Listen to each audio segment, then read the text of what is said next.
नमस्कार मित्रों, स्वागत है आपका मेरे YouTube channel novels in audio dot Gaurav में। मित्रों, प्रस्तुत है आपके सामने चंद्रकांता उपन्यास का दूसरा भाग।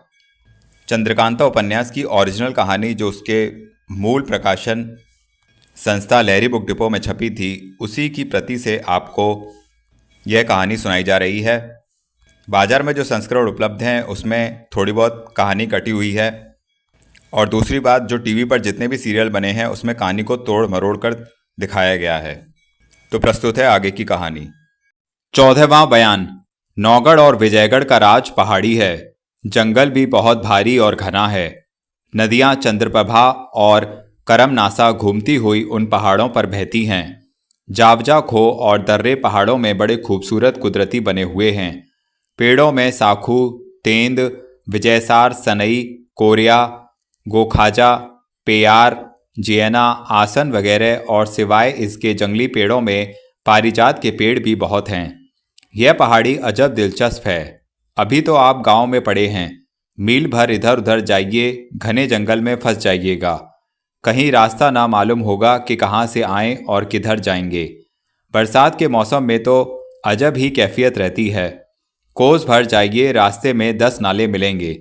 जंगली जानवरों में सांभर, बारहसिंगा, चीता, भालू, तेंदुआ, चिक्कारा, लंगूर, बंदर वगैरह के अलावा कभी कभी शेर भी दिखाई देते हैं, मगर बरसात में नहीं, क्योंकि नदी नालों में पानी ज़्यादा हो जाने से उनके रहने की जगह खराब हो जाती है, और तब वे ऊंची पहाड़ियों पर चले जाते हैं। इन पहाड़ों पर हरन नहीं होते, मगर पहाड़ के नीचे बहुत से देख पड़ते हैं। परिंदों में सिवाय तीतर बटेर, जिनके वगैरह के मोर ज़्यादा होते हैं। गरज के ये सुहावने पहाड़ अभी तक लिखे मुताबिक मौजूद हैं और हर तरह से देखने काबिल हैं। उन अय्यारों ने जो चुनार से क्रूर और नाजिम के संग आए थे, शहर में ना जाकर इसी दिलचस्प जंगल में मैं क्रूर के अपना डेरा बनाया, और आपस में यह राय हो गई कि सब अलग अलग जाकर अय्यारी करें, तथा जब ज़रूरत हो जंगल में जफील बजाकर इकट्ठा हो जाया करें। बद्रीनाथ ने, जो इन अय्यारों में सबसे ज़्यादा चालाक और होशियार था, यह राय निकाली कि एक दफ़े सब कोई अलग अलग भेष बदल कर शहर में घुस दरबार और महल के सब आदमियों तथा लौंडियों, बल्कि रानी तक को देख के पहचान आवें, और चाल चलन तजवीज़ कर नाम भी याद कर लें, जिसमें वक्त पर अय्यारी करने के लिए सूरत बदलने और बातचीत करने में फ़र्क न पड़े। इस राय को सभी ने पसंद किया। नाजिम ने सबों का नाम बताया और जहाँ तक हो सका पहचान भी दिया। वे अय्यार लोग तरह तरह के भेष बदलकर महल में भी घुस गए और सब कुछ देखभाल आए, मगर अय्यारी का मौका चपला की होशियारी से किसी को ना मिला, और उनको अय्यारी करना मंजूर भी न था जब तक कि हर तरह से देखभाल ना लेते। जब वे लोग हर तरह से होशियार और वाकिफ हो गए, तब अय्यारी करना शुरू किया। भगवान दत्त चपला की सूरत बन नौगढ़ में वीरेंद्र सिंह को फांसने के लिए चला। वहां पहुंचकर जिस कमरे में वीरेंद्र सिंह थे, उसके दरवाजे पर पहुंचे पहरे वाले से कहा, जाकर कुमार से कहो कि विजयगढ़ से चपला आई है। उस प्यादे ने जाकर खबर दी। कुछ रात गुजर गई थी। कुंवर वीरेंद्र सिंह चंद्रकांता की याद में बैठे तबीयत से हजारों तरकीबें निकाल रहे थे। बीच बीच में ऊंची सांस भी ले आते थे। उसी वक्त चौबदार ने आकर अर्ज किया, पृथ्वीनाथ, विजयगढ़ से चपला आई है और ड्योढ़ी पर खड़ी है, क्या हुक्म होता है? कुमार चपला का नाम सुनते ही चौंक उठे और खुश होकर बोले, उसे जल्दी अंदर लाओ। हुक्म के बमूजिब चपला हाजिर हुई। कुमार चपला को देखकर उठ खड़े हुए और हाथ पकड़ अपने पास बैठा बातचीत करने लगे। चंद्रकांता का हाल पूछा। चपला ने कहा, अच्छी हैं, सिवाय आपकी याद के और किसी तरह की तकलीफ नहीं है। हमेशा कहा करती हैं कि बड़े बुमैर रौवत हैं, कभी वे खबर नहीं लेते कि जीती है या मर गई। आज घबरा कर मुझको भेजा है, और यह 2 नाशपातियां अपने आप से छील काट कर आपके वास्ते भेजी हैं, तथा अपने सर की कसम दी है कि इन्हें ज़रूर खाइएगा। वीरेंद्र सिंह चपला की बातें सुन बहुत खुश हुए। चंद्रकांता की कसम कैसे टालते, झट नाशपाती का टुकड़ा उठा लिया और मुंह से लगाया था कि सामने से आते हुए तेज सिंह दिखाई पड़े। तेज सिंह ने देखा कि वीरेंद्र सिंह बैठे हैं, सामने चपला भी बैठी है। आगे नाशपाती के टुकड़े रखे हैं, एक टुकड़ा हाथ में है। देखते ही आग हो गए। ललकार कर बोले, खबरदार, मुंह में मत डालना। इतना सुनते ही वीरेंद्र सिंह रुक गए और बोले, क्यों, क्या है? तेज सिंह ने कहा, मैं जाती दफे 1000 समझा गया था, अपना सर मार गया, मगर आपको ख्याल ना हुआ। कभी आगे भी चपला यहाँ आई थी, आपने क्या खाक पहचाना कि ये चपला है या कोई अय्यार? बस सामने रंडी को देखा, मीठी मीठी बातें सुन मजे में आ गए। तेज सिंह की घुड़की सुन वीरेंद्र सिंह तो शर्मा गए और चपला के मुंह की तरफ देखने लगे, मगर नकली चंपा से न रहा गया। फंस तो चुकी ही थी। झट खंजर निकालकर तेज सिंह पर दौड़ी। वीरेंद्र सिंह भी जान गए कि यह अय्यार है। उसको खंजर ले तेज सिंह पर दौड़ते देख लपक कर एक हाथ से उसकी कलाई पकड़ी जिसमें खंजर था, दूसरा हाथ कमर में डाल लिया और सिर से ऊंचा कर चाहते थे कि फेंकें, जिसमें हड्डी पसली सब चूर हो जाए कि तेज सिंह ने आवाज़ दी, हाँ हाँ, पटकना मत, मर जाएगा। अय्यार लोगों का काम ही यही है, छोड़ दो, मेरे हवाले करो। यह सुन कुमार ने उसे धीरे से ज़मीन पर पटक कर मुश्कें बांध तेज सिंह के हवाले किया। तेज सिंह ने ज़बरदस्ती उसके नाक में दवा ठूंस बेहोश किया और गठरी में बांध किनारे रख बातें करने लगे। तेज सिंह ने कुमार को समझाया और कहा, देखिए, जो हो गया सो हो गया, मगर अब धोखा मत खाइएगा। कुमार बहुत शर्मिंदा थे। इसका कुछ जवाब ना दे विजयगढ़ का हाल पूछने लगे। तेज सिंह ने सब खुलासा ब्यौरा कहा और चिट्ठी भी दिखाई जो महाराज जयसिंह ने राजा सुरेंद्र सिंह के नाम लिखी थी। कुमार यह सब सुन और चिट्ठी देख उछल पड़े। मारे खुशी के तेज सिंह को गले से लगा लिया और बोले, अब जो कुछ तुम्हें करना है जल्दी कर डालो। तेज सिंह ने कहा, हाँ देखो, सब कुछ हो जाता है, घबराओ मत। इसी तरह दोनों की बातें करते तमाम रात गुजर गई। सवेरा हुआ चाहता था जब तेज सिंह उस अय्यार की गठरी पीठ पर लादे उसी तहखाने की तरफ रवाना हुए जिसमें अहमद को कैद कराए थे। तहखाने का दरवाज़ा खोल अंदर गए, टहलते चश्मे के पास जा निकले। देखा कि अहमद नहर के किनारे सोया है और हरदयाल सिंह एक पेड़ के नीचे पत्थर की चट्टान पर सिर झुकाए बैठे हैं। तेज सिंह को देखकर हरदयाल सिंह उठ खड़े हुए और बोले, क्यों तेज सिंह, मैंने क्या कसूर किया जो मुझको कैद कर रखा है? तेज सिंह ने हंसकर जवाब दिया, अगर कोई कसूर किया होता तो पैर में बेड़ी पड़ी होती, जैसा कि अहमद को आपने देखा होगा। आपने कोई कसूर नहीं किया, सिर्फ एक दिन आपको रोक रखने से मेरा बहुत काम निकलता था, इसलिए मैंने ऐसी बेअदबी की, माफ़ कीजिए। अब आपको अख्तियार है, चाहे जहाँ जाएं मैं ताबेदार हूँ। विजयगढ़ में नेक, ईमानदार, इंसाफ पसंद सिवाय आपके और कोई नहीं है। इसी सबब से मैं भी मदद का उम्मीदवार हूँ। हरदयाल सिंह ने कहा, सुनो तेज सिंह, तुम खुद जानते हो कि मैं हमेशा से तुम्हारा और कुंवर वीरेंद्र सिंह का दोस्त हूँ। मुझको तुम लोगों की खिदमत करने में कोई उज्र नहीं। मैं तो आप हैरान था कि दोस्त आदमी को तेज सिंह ने क्यों कैद किया। पहले तो मुझे यह भी नहीं मालूम हुआ कि मैं यहाँ कैसे आया, मर के आया हूँ या जीते जी। पर जब अहमद को देखा तो समझ गया कि यह तुम्हारी ही करामात है। भला यह तो कहो, मुझको यहाँ रख कर तुमने क्या कार्रवाई की और अब मैं तुम्हारा क्या काम कर सकता हूँ? तेज सिंह, मैं आपकी सूरत बनाकर आपके जनाने में नहीं गया, इससे आप खातिर जमा रखिए। हरदयाल सिंह, तुमको तो अपने लड़के से ज़्यादा समझता हूँ, अगर जनाने में जाते ही तो क्या था, खैर हाल कहो। तेज सिंह ने महाराज जयसिंह की चिट्ठी दिखाई। हरदयाल सिंह के कपड़े जो पहने हुए थे उनको दे दिए और सब खुलासा हाल कह कर बोले, अब आप अपने कपड़े सहेज लीजिए और यह चिट्ठी लेकर दरबार में जाइए। राजा से मुझको मांग लीजिए जिससे मैं आपके साथ चलूं, नहीं तो वे अय्यार जो चुनार से आए हैं विजयगढ़ को गारद कर डालेंगे और महाराज शिवदत्त अपना कब्जा विजयगढ़ में कर लेंगे। मैं आपके संग चलकर उन अय्यारों को गिरफ्तार करूंगा। आप दो बातों का ज़्यादा ख्याल रखिएगा। एक यह कि जहाँ तक बने मुसलमानों को बाहर कीजिए और हिंदुओं को रखिए। दूसरे यह कि कुंवर वीरेंद्र सिंह का हमेशा ध्यान रखिए और महाराज से बराबर उनकी तारीफ़ किया कीजिए, जिसमें महाराज मदद के वास्ते उनको भी बुलावें। हरदयाल सिंह ने कसम खाकर कहा, मैं हमेशा से तुम लोगों का खैरख्वाह हूँ। जो कुछ तुमने कहा है उससे ज़्यादा करके दिखाऊंगा। तेज सिंह ने उस अय्यार की गठरी खोली और एक खुलासा बेड़ी उसके पैर में डाल तथा अय्यारी का बटुआ और खंजर उसके कमर से निकालने के बाद उसे होश में लाए। उसके चेहरे को साफ किया तो मालूम हुआ कि भगवान दत्त है। अय्यार होने के कारण चुनार के सब अय्यारों को तेज सिंह पहचानते थे और वे सब लोग भी उनको बखूबी जानते थे। तेज सिंह ने भगवान दत्त को नहर के किनारे छोड़ा और हरदयाल सिंह को साथ ले खो से बाहर चले। जब दरवाजे के पास आए, हरदयाल सिंह से कहा कि आप मेहरबानी करके मुझे इजाज़त दें कि मैं थोड़ी देर के लिए आपको फिर बेहोश करूं, तहखाने के बाहर होश में ले आऊँगा।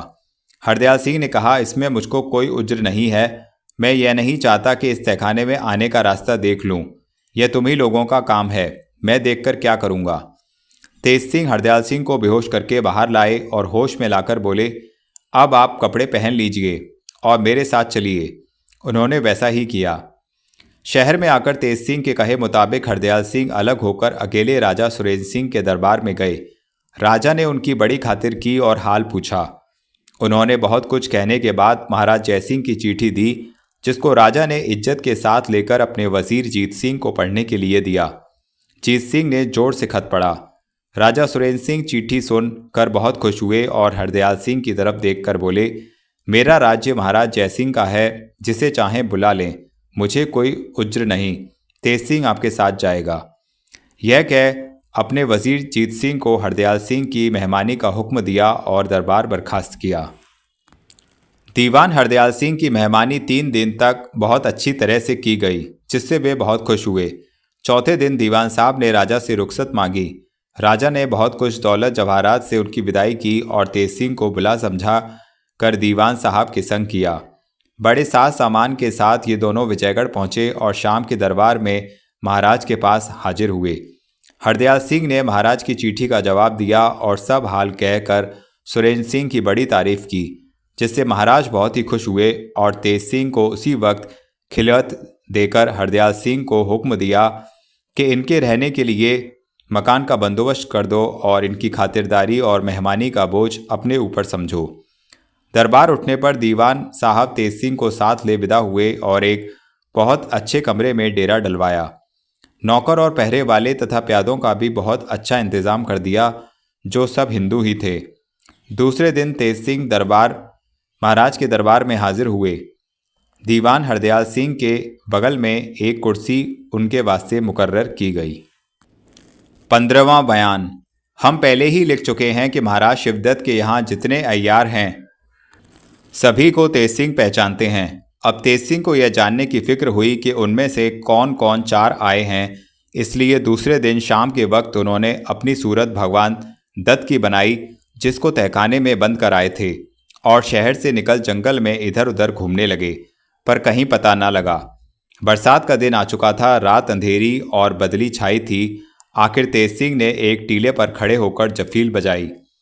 थोड़ी देर में तीनों अय्यार में पंडित जगन्नाथ ज्योतिषी के उसी जगह पहुँचे और भगवान दत्त को खड़े देख बोले, क्यों जी, तुम नौगढ़ ना गए थे? क्या किया? खाली क्यों चले आए? तेज सिंह ने सबों को पहचानने के बाद जवाब दिया, वहाँ तेज सिंह की बदौलत कोई कार्रवाई ना चली। तुम लोगों में से एक आदमी हमारे साथ चले तो काम बने। पन्ना लाल, अच्छा, कल हम तुम्हारे साथ चलेंगे। आज चलो महल में कोई कार्रवाई करें। तेज सिंह, मगर मुझको इस वक्त भूख बड़े जोरों की लगी है, कुछ खा लूं तो काम में जी लगे। तुम लोगों के पास कुछ हो तो लाओ। जगन्नाथ, पास में तो जो कुछ है बेहोशी मिला है, बाजार से जाकर कुछ लाओ तो सब कोई खा पी कर छुट्टी करें। भगवान दत्त, अच्छा, एक आदमी मेरे साथ चलो। पन्ना लाल साथ हुए दोनों शहर की तरफ चले। रास्ते में पल्ला लाल ने कहा, हम लोगों को अपनी सूरत बदल लेनी चाहिए, क्योंकि तेज सिंह कल से इसी शहर में आया है और हम सबों को पहचानता भी है। शायद घूमता फिरता कहीं मिल जाए। भगवान दत्त ने यह सोचकर कि सूरत बदलेंगे तो रोगन लगाते वक्त शायद यह पहचान ले, जवाब दिया, कोई ज़रूरत नहीं, कौन रात को मिलता है। भगवान दत्त के इनकार करने से पन्ना लाल को शक हो गया और गौर से उनकी सूरत देखने लगा, मगर रात अंधेरी थी, पहचान ना सका। आखिर को जोर से जफील बजाई। शहर के पास आ चुके थे, अय्यार लोग दूर थे, जफील सुन न सके। तेज सिंह भी समझ गए कि उसको शक हो गया। अब देर करने की कोई ज़रूरत नहीं, झट उसके गले में हाथ डाल दिया। पन्नालाल ने भी खंजर निकाल लिया। दोनों में खूब हो गई। आखिर को तेज सिंह ने पन्नालाल को उठा के दे मारा और मुश्कें कस बेहोश करके गठरी बांध ली तथा पीठ पर लाद शहर की तरफ रवाना हुए। असली सूरत बनाए हुए डेरे पर पहुंचे। एक कोठरी में पन्नालाल को बंद कर दिया और पहरे वालों को सख्त ताकीद कर आप उसी कोठरी के दरवाजे पर पलंग बिछवा सो रहे। सवेरे पन्नालाल को साथ ले दरबार की तरफ चले। इधर रामनारायण, बद्रीनाथ और ज्योतिषी राह देख रहे थे कि अब दोनों आदमी खाने का सामान लाते होंगे, मगर कुछ नहीं। यहाँ तो मामला ही दूसरा था। उन लोगों को शक हो गया कि कहीं दोनों गिरफ्तार ना हो गए हों, मगर यह ख्याल में ना आया कि भगवान दत्त असल में दूसरे ही कृपानिधान थे। उस रात तो कुछ न कर सके, पर सवेरे सूरत बदलकर खोज में निकले। पहले महाराज जयसिंह के दरबार की तरफ चले। देखा कि तेज सिंह दरबार में जा रहे हैं और उनके पीछे पीछे 10-15 सिपाही कैदी की तरह पन्नालाल को लिए चल रहे हैं।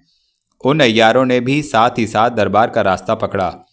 तेज सिंह पन्नालाल को साथ लिए दरबार में पहुंचे। देखा कि कचहरी खूब लगी हुई है। महाराज बैठे हैं। यह भी सलाम कर अपनी कुर्सी पर जा बैठे। कैदी को सामने खड़ा कर दिया। महाराज ने पूछा, क्यों तेज सिंह, किसको लाए हो? तेज सिंह ने जवाब दिया, महाराज, उन 5 अय्यारों में से जो चुनार से आए हैं एक गिरफ्तार हुआ है। इसको सरकार में ले आया हूँ। जो इसके लिए मुनासिब हो हुक्म किया जाए। महाराज गौर के साथ खुशी भरी निगाहों से उसकी तरफ देखने लगे और पूछा, तेरा नाम क्या है? उसने कहा, मक्खार खां उर्फ अय्यार खां। महाराज उसकी ठिठाई और बात पर हंस पड़े। हुक्म दिया, बस इससे ज़्यादा पूछने की कोई ज़रूरत नहीं। सीधे कैदखाने में ले जाकर इसको बंद करो और सख्त पहरा बैठा दो। हुक्म पाते ही प्यादों ने उस अय्यार के हाथों में हथकड़ी और पैरों में बेड़ी डाल दी और कैदखाने की तरफ ले गए। महाराज ने खुश होकर तेज सिंह को 100 अशर्फियाँ इनाम दी। तेज सिंह ने खड़े होकर महाराज को सलाम किया और अशर्फियाँ बटुए में रख लीं। रामनारायण, बद्रीनाथ और ज्योतिषी भेष बदले हुए दरबार में खड़े यह सब तमाशा देख रहे थे। जब पन्नालाल को कैदखाने का हुक्म हुआ, वे लोग भी बाहर चले आए और आपस में सलाह कर भारी चालाकी की। किनारे जाकर बद्रीनाथ ने तेज सिंह की सूरत बनाई और रामनारायण और ज्योतिषी प्यादे बनकर तेजी के साथ उन सिपाहियों की तरफ चले जो पन्नालाल को कैदखाने की तरफ लिए जा रहे थे। पास पहुंचकर बोले, ठहरो ठहरो, इस नालायक अय्यार के लिए महाराज ने दूसरा हुक्म किया है, क्योंकि मैंने अर्ज किया था कि कैदखाने में से इसके संगी साथी इसको किसी न किसी तरह छुड़ा ले जाएंगे। अगर मैं इसको अपनी हिफाजत में रखूँगा तो बेहतर होगा, क्योंकि मैं ही इसको पकड़ा है। मेरे ही हिफाजत में यह रह भी सकेगा, सो तुम लोग इसको मेरे हवाले करो। प्यादे तो जानते ही थे कि इसको तेज सिंह ने पकड़ा है। कुछ इनकार न किया और उसे उनके हवाले कर दिया। नकली तेज सिंह ने पन्नालाल को ले जंगल का रास्ता लिया। उसको चले जाने पर उसका हाल अर्ज करने के लिए प्यादे फिर दरबार में लौट आए। दरबार उसी तरह लगा हुआ था। तेज सिंह भी अपनी जगह बैठे हुए थे। उनको देख प्यादों के होश उड़ गए और अर्ज करते करते रुक गए। तेज सिंह ने उनकी तरफ देखकर पूछा, क्यों, क्या है? उस अय्यार को कैद कराए? प्यादों ने डरते डरते कहा, जी, उसको तो आप ही ने हम लोगों से ले लिया। तेज सिंह उनकी बात सुनकर चौंक पड़े और बोले, मैंने क्या किया? मैं तो तब से इसी जगह बैठा हूँ। प्यादों की जान डर और ताज्जुब से सूख गई। कुछ जवाब न दे सके।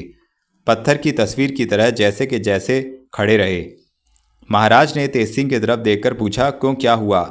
तेज सिंह ने कहा, महाराज, अय्यार चालाकी खेल गए। मेरी सूरत बनाकर उस कैदी को इन लोगों से छुड़ा ले गए। यह सुन महाराज को बड़ा रंज हुआ और उन प्यादों पर बहुत खफा हुए। तेज सिंह ने अर्ज किया, महाराज, इन लोगों का कोई कसूर नहीं। अय्यार लोग ऐसे ही होते हैं, बड़े बड़ों को धोखा दे जाते हैं। इन लोगों की क्या हकीकत है? तेज सिंह के कहने से महाराज ने उन प्यादों का कसूर माफ़ किया, मगर उस अय्यार के निकल जाने का रंज देर तक रहा। बद्रीनाथ वगैरह पन्नालाल को लिए हुए जंगल में पहुँचे। एक पेड़ के नीचे बैठकर उसका हाल पूछा। उसने सब हाल कहा। अब इन लोगों को मालूम हुआ कि भगवान दत्त को भी तेज सिंह ही ने पकड़ के कहीं छुपाया है। यह सोच सबों ने पंडित जगन्नाथ से कहा, आप रमल के जरिए दरियाफ्त कीजिए कि भगवान दत्त कहाँ है। ज्योतिषी ने रमल फेंका और कुछ गिन गिनाकर कहा, बेशक भगवान दत्त को भी तेज सिंह ने पकड़ा है और यहाँ से 2 कोस उत्तर की तरफ एक खो में कैद कर रखा है। यह सुन सबों ने उस खो की तरफ का रास्ता लिया। ज्योतिषी बार बार रमल फेंकते और विचार करते हुए उस खो तक पहुंचे और अंदर गए। जब उजाला नजर आया तो देखा सामने एक फाटक है, मगर यह नहीं मालूम होता कि किस तरह से खुलेगा। ज्योतिषी ने फिर रमल फेंका और सोचकर कहा, यह दरवाज़ा एक तिलिस्म के साथ मिला हुआ है और रमल तिलिस्म से कुछ काम नहीं कर सकता। इसके खोलने की कोई तरकीब निकाली जाए तो काम चले। लाचार वे सब उस खो के बाहर निकल आए और अय्यारी की फिक्र करने लगे। 16वां बयान। एक दिन तेज सिंह बालादवी के लिए विजयगढ़ के बाहर निकले। पहर भर दिन बाकी था जब घूमते फिरते बहुत दूर निकल गए। देखा कि एक पेड़ के नीचे कुंवर वीरेंद्र सिंह बैठे हैं। उनकी सवारी का घोड़ा पेड़ से बंधा हुआ है। सामने एक बारहसिंगा मरा पड़ा है। उसके एक तरफ आग सुलग रही है और पास जाने पर देखा कि कुमार के सामने पत्तों पर कुछ टुकड़े गोश्त के भी पड़े हैं। तेज सिंह को देखकर कुमार ने जोर से कहा, आओ भाई तेज सिंह, तुम तो विजयगढ़ ऐसे गए कि फिर खबर ही नहीं ली। क्या हमको एकदम ही भूल गए? तेज सिंह हंसकर, विजयगढ़ में मैं आप ही का काम तो कर रहा हूँ कि अपने बाप का। वीरेंद्र सिंह, अपने बाप का? यह कहकर हंस पड़े। तेज सिंह ने इस बात का कुछ जवाब ना दिया और हंसते हुए पास जा बैठे। कुमार ने कहा, कहो चंद्रकांता से मुलाकात हुई थी? तेज सिंह ने जवाब दिया, इधर जब से मैं गया हूँ चंद्रकांता से मुलाकात नहीं हुई। मैं अपने काम के ख्याल में पड़ा रहता हूँ। इसी बीच में एक अय्यार को पकड़ा था। महाराज ने उसको कैद करने का हुक्म दिया, मगर कैद खाने तक पहुँचने ना पाया था कि रास्ते ही में मेरी सूरत बन उसके साथी अय्यारों ने उसे छुड़ा लिया। फिर अभी तक कोई गिरफ्तार नहीं हुआ। वीरेंद्र सिंह, वे लोग भी बड़े शैतान हैं। तेज सिंह, और तो जो हैं हई हैं, बद्रीनाथ भी चुनार से इन लोगों के साथ आया है। वह बड़ा भारी चालाक है। मुझको अगर खौफ रहता है तो उसी का। खैर देखा जाएगा, क्या हर्ज है। यह तो बताइए आप यहाँ क्या कर रहे हैं? कोई आदमी भी साथ नहीं है? कुमार बोले, आज मैं कई आदमियों को साथ ले सवेरे ही शिकार के लिए निकला। दोपहर तक तो हैरान रहा, कुछ हाथ ना लगा। आखिर को यह बारहसिंगा सामने से निकला और मैंने इसके पीछे घोड़ा फेंका। इसने मुझको बहुत हैरान किया। संग के सब साथी छूट गए। अब इस वक्त तीर खाकर गिरा है। मुझको भूख बड़े जोर की लगी थी, इसलिए जी में आया कि कुछ गोश्त फून के खाऊं। इसी फिक्र में बैठा था कि सामने से तुम दिखाई पड़े। अब लो तुम ही इसको भूनो। मेरे पास कुछ मसाला था, इसको मैंने धो धाकर इन टुकड़ों में लगा दिया है। अब तैयार करो, तुम भी खाओ मैं भी खाऊं, मगर जल्दी करो, आज दिन भर से कुछ नहीं खाया। तेज सिंह ने बहुत जल्दी गोश्त तैयार किया और एक सोते के किनारे जहां पानी निकल रहा था बैठकर दोनों खाने लगे। वीरेंद्र सिंह मसाला पोंछ पोंछ कर खाते थे। तेज सिंह ने पूछा, आप मसाला क्यों पोंछ रहे हैं? कुमार ने जवाब दिया, फीका अच्छा मालूम होता है। 2-3 टुकड़े खाकर वीरेंद्र सिंह ने सोते में से चुल्लू भरकर के खूब पानी पिया और कहा, बस भाई मेरी तबीयत भर गई। आज दिन भर भूखे रहने पर कुछ खाया नहीं जाता। तेज सिंह ने कहा, आप खाइए चाहे ना खाइए, मैं तो छोड़ता नहीं। बड़े मज़े का बन पड़ा है। आखिर जहाँ तक बन पड़ा खूब खाया और तब हाथ मुंह धोकर बोले, चलिए अब आपको नौगढ़ पहुँचाकर फिरेंगे। वीरेंद्र सिंह चलो कहकर घोड़े पर सवार हुए और तेज सिंह पैदल साथ चले। थोड़ी दूर जाकर तेज सिंह बोले, ना मालूम क्यों मेरा सिर घूमता है।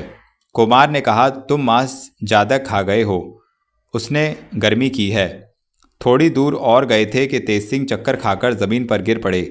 वीरेंद्र सिंह ने झट घोड़े पर से कूदकर उनके हाथ पैर खूब कस गठरी में बांध पीठ पर लाद लिया और घोड़े की बाग थाम विजयगढ़ का रास्ता लिया। थोड़ी दूर जाकर जोर से जफील बजाई, जिसकी आवाज़ जंगल में दूर दूर तक गूंज गई।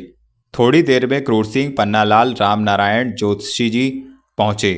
पन्नालाल ने खुश होकर कहा, वाह जी बद्रीनाथ, तुमने तो बड़ा भारी काम किया, बड़े जबरदस्त को फांसा। अब क्या है, ले लिया? क्रूर सिंह मारे खुशी के उछल पड़ा। बद्रीनाथ, जो अभी तक कुंवर वीरेंद्र सिंह बना हुआ था, गठरी पीठ से उतार जमीन पर रख दी और रामनारायण से कहा, तुम अब घोड़े को नौगढ़ पहुंचा दो। जिस अस्तबल से चुरा लाए थे उसी के पास घोड़ा छोड़ आओ, आप ही लोग बांध लेंगे। यह सुनकर रामनारायण घोड़े पर सवार हो नौगढ़ चला गया। बद्रीनाथ ने तेज सिंह की गठरी फिर अपनी पीठ पर लादी और अय्यारों को कुछ समझा बुझा कर चुनार का रास्ता लिया। तेज सिंह को मालूम था कि रोज महाराज जयसिंह के दरबार में जाते और सलाम करके अपनी कुर्सी पर बैठ जाते। एक दिन महाराज ने तेज सिंह की कुर्सी खाली देखी। हरदयाल सिंह से पूछा कि आजकल तेज सिंह नजर नहीं आते, क्या तुमसे मुलाकात हुई थी? दीवान साहब ने अर्ज किया, नहीं, मुझसे मुलाकात नहीं हुई। आज दरियाफ्त करके अर्ज करूंगा। दरबार बर्खास्त होने के बाद दीवान साहब तेज सिंह के डेरे पर गए। मुलाकात ना होने पर नौकरों से दरियाफ्त किया। सभी ने कहा कई दिनों से वे यहाँ नहीं हैं। हम लोगों ने बहुत खोजा मगर पता न लगा। दीवान हरदयाल सिंह यह सुनकर हैरान हो गए। अपने कमरे पर जाकर सोचने लगे कि अब क्या किया जाए। अगर तेज सिंह का पता न लगेगा तो बड़ी बदनामी होगी। जहाँ से हो खोज लगाना चाहिए। आखिर बहुत से आदमियों को इधर उधर पता लगाने के लिए रवाना किया और अपनी तरफ से एक चिट्ठी नौगढ़ के दीवान जीत सिंह के पास भेजकर ले जाने से ताकीद कर दी कि दरबार के पहले इसका जवाब लेकर आ जाना। वह आदमी खत लिए शाम को नौगढ़ पहुंचा और दीवान जीत सिंह के मकान पर जाकर अपने आने की इत्तला कराई। दीवान साहब ने अपने सामने बुलाकर हाल पूछा। उसने सलाम करके खत दिया, जिसे दीवान साहब ने गौर से पढ़ा।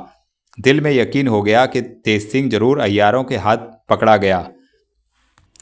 यह जवाब लिख कर कि वह यहाँ नहीं है, आदमी को तो विदा कर दिया और अपने कई जासूसों को बुलाकर पता लगाने के लिए इधर उधर रवाना किया। दूसरे दिन दरबार में दीवान जीत सिंह ने राजा सुरेंद्र सिंह से अर्ज किया, महाराज, कल विजयगढ़ से दीवान हरदयाल सिंह का पत्र लेकर एक आदमी आया था।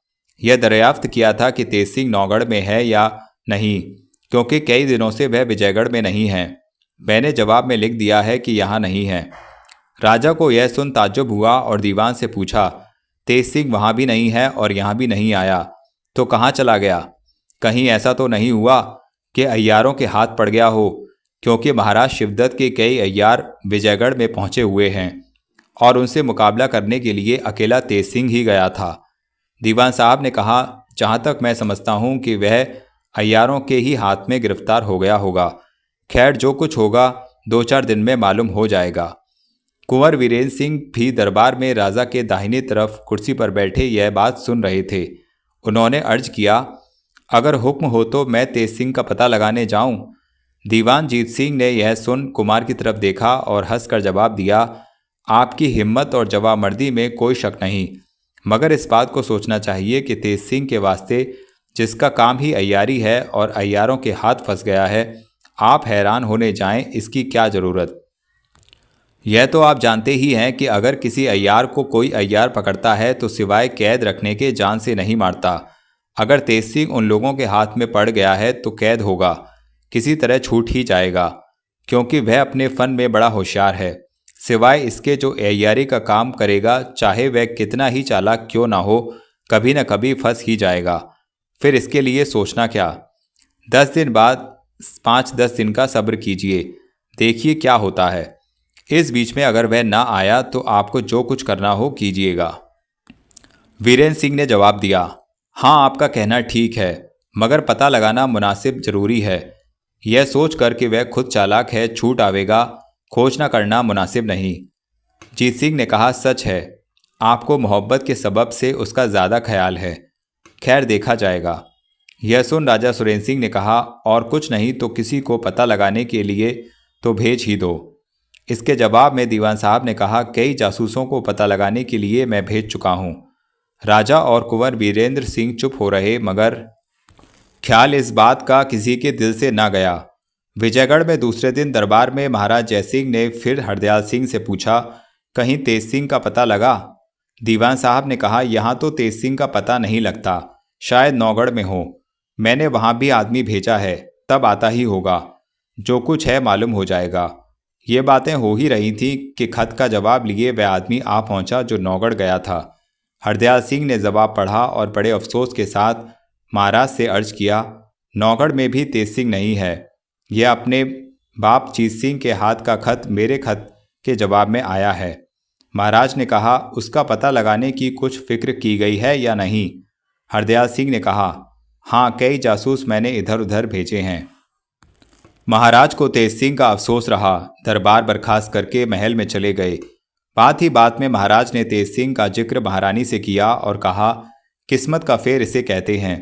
क्रूर सिंह ने तो हलचल मचा ही रखी थी। मदद के वास्ते एक तेज सिंह आया था, सो कई दिन से उसका भी पता नहीं लगता। अब मुझे उसके लिए सुरेंद्र सिंह से शर्मिंदगी उठानी पड़ेगी। तेज सिंह का चाल चलन, बातचीत, इल्म और चालाकी पर जब ख्याल करता हूँ तबीयत उमड़ आती है। बड़ा ही लायक लड़का है। उसके चेहरे पर उदासी तो कभी देखी ही नहीं। महारानी ने भी तेज सिंह के हाल पर बहुत अफसोस किया। इत्तफाक से चपला उस वक्त वहीं खड़ी थी। वह हाल सुन वहाँ से चली और चंद्रकांता के पास पहुँची। तेज सिंह का हाल जब कहना चाहती थी, जी उमड़ आता था। वह कुछ कह न सकती थी। चंद्रकांता ने उसकी ऐसी दशा देखकर पूछा, क्यों, क्या है इस वक्त तेरी अजब हालत हो रही है? कुछ मुंह से तो कह। इस बात का जवाब देने के लिए चपला ने मुंह खोला ही था कि गला भर आया। आंखों से आंसू टपक पड़े। कुछ जवाब न दे सकी। चंद्रकांता को और भी ताज्जुब हुआ। पूछा, तू रोती क्यों है? कुछ बोल भी तो। आखिर चपला ने अपने को संभाला और बहुत मुश्किल से कहा, महाराज की जुबानी सुना है कि तेज सिंह को महाराज शिवदत्त के अय्यारों ने गिरफ्तार कर लिया। अब वीरेंद्र सिंह का आना भी मुश्किल होगा, क्योंकि उनका वही एक बड़ा सहारा था। इतना कहा ही था कि पूरे तौर से आंसू भर आए और खूब खुलकर रोने लगी। इसकी हालत से चंद्रकांता समझ गई कि चपला भी तेज सिंह को चाहती है, मगर सोचने लगी कि चलो अच्छा ही है, इसमें भी हमारा ही भला है। मगर तेज सिंह के हाल और चपला की हालत पर बहुत अफसोस हुआ। फिर चपला ने कहा, उनको छुड़ाने की यही फिक्र हो रही है? क्या तेरे रोने से वे छूट जाएंगे? तुझसे कुछ नहीं हो सकता तो मैं ही कुछ करूं? चंपा भी वहां बैठी यह अफसोस भरी बातें सुन रही थी। बोली, अगर हुक्म हो तो मैं तेज सिंह की खोज में जाऊं? चपला ने कहा, अभी तू इस लायक नहीं हुई है। चंपा बोली, क्यों, अब मेरे में क्या कसर है? क्या मैं अय्यारी नहीं कर सकती? चपला ने कहा, हाँ, अय्यारी तो कर सकती है, मगर उन लोगों का मुकाबला नहीं कर सकती जिन लोगों ने तेज सिंह ऐसे चालाक को पकड़ा है। हाँ, मुझे राजकुमारी हुक्म दें तो मैं खोज में जाऊं। चंद्रकांता ने कहा, इसमें भी हुक्म की ज़रूरत? तेरी मेहनत से अगर छूटेंगे तो जन भर उनको कहने लायक रहेगी। अब तू जाने में देर मत कर, जा। चपला ने चंपा से कहा, देख मैं जाती हूँ, भाई अय्यार लोग बहुत से आए हुए हैं। ऐसा ना हो कि मेरे जाने के बाद कुछ नया बखेड़ा मचे। खैर, और तो जो होगा देखा जाएगा। तू राजकुमारी से होशियार रहियो। अगर तुझसे कुछ भूल हुई या राजकुमारी पर किसी तरह की आफत आई तो मैं जन भर तेरा मुंह न देखूंगी। चंपा ने कहा, इस बात में आप खातिर जमा रखें, मैं बराबर होशियारी रखा करूंगी। चपला अपने अय्यारी के सामान से लैस हो और कुछ दक्षिणी ढंग के जेवर और कपड़े साथ ले तेज सिंह की खोज में निकली। 17वां बयान। चपला कोई साधारण औरत न थी। खूबसूरती और नज़ाकत के सिवाय उसमें ताकत भी थी। 2-4 आदमियों से लड़ जाना या उनको गिरफ्तार कर लेना उसके लिए एक अदना काम था। शस्त्र विद्या तो पूरे तौर से जानती थी। अय्यारी के फन के अलावा उसमें और भी कई गुण थे। गाने और बजाने में उस्ताद, नाचने में कारीगर, आतिशबाजी बनाने का बड़ा शौक, कहाँ तक लिखें। कोई फन ऐसा ना था जिसको चपला ना जानती हो। रंग उसका गोरा, बदन हर जगह से सुडौल, नाजुक हाथ पांव की तरफ ख्याल करने से यही जाहिर होता था कि इसे एक फूल से भी मारना खून करना है। उसको जब कहीं बाहर जाने की ज़रूरत पड़ती थी तो अपनी खूबसूरती जानबूझकर बिगाड़ डालती या भेष बदल लेती थी। अब इस वक्त शाम हो गई कि बल्कि कुछ रात भी जा चुकी है। चंद्रमा अपनी पूरी किरणों से निकला हुआ है। चपला अपनी असली सूरत में चली जा रही है। अय्यारी का बटुआ बगल में लटकाए, कमंद कमर में कसे और खंजर भी लगाए हुए जंगल ही जंगल कदम बढ़ाए जा रही है। तेज सिंह की याद ने उसको ऐसा बेसुध कर दिया है कि अपने बदन की भी खबर नहीं है।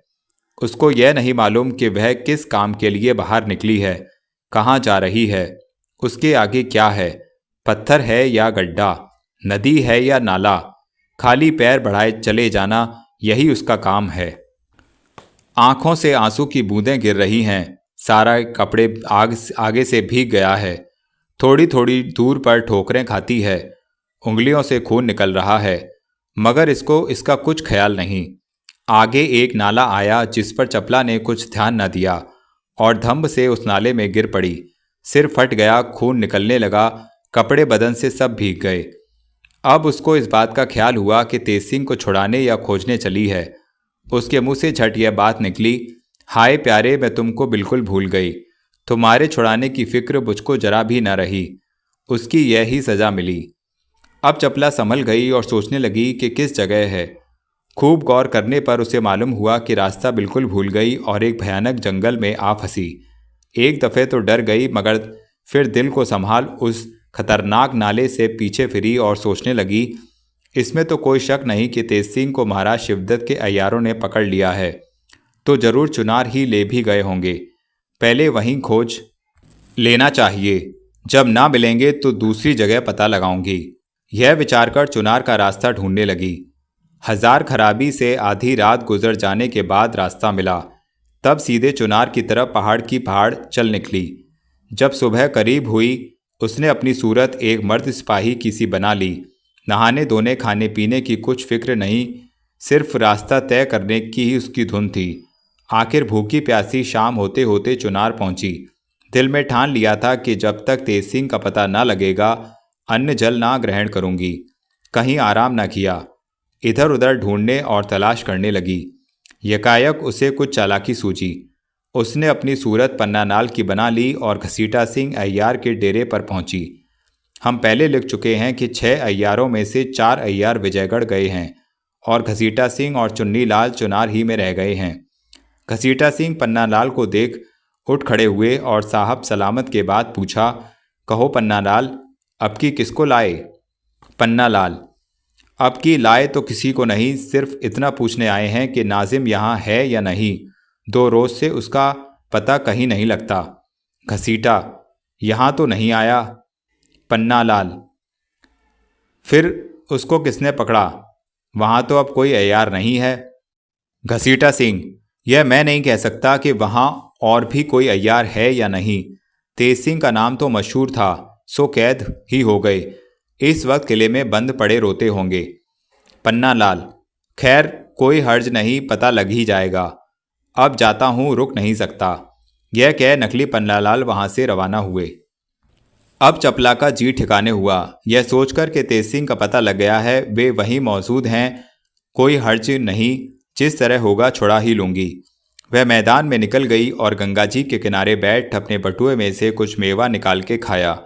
गंगाजल पी के निश्चिंत हुई और तब अपनी सूरत एक गाने वाली औरत की बनाई। चपला को खूबसूरत बनने का कोई ज़रूरत न थी, वह खुद ऐसी थी कि 1000 खूबसूरतों का मुकाबला करे, मगर इस सबब से कि कोई पहचान न ले, उसको अपनी सूरत बदलनी पड़ी।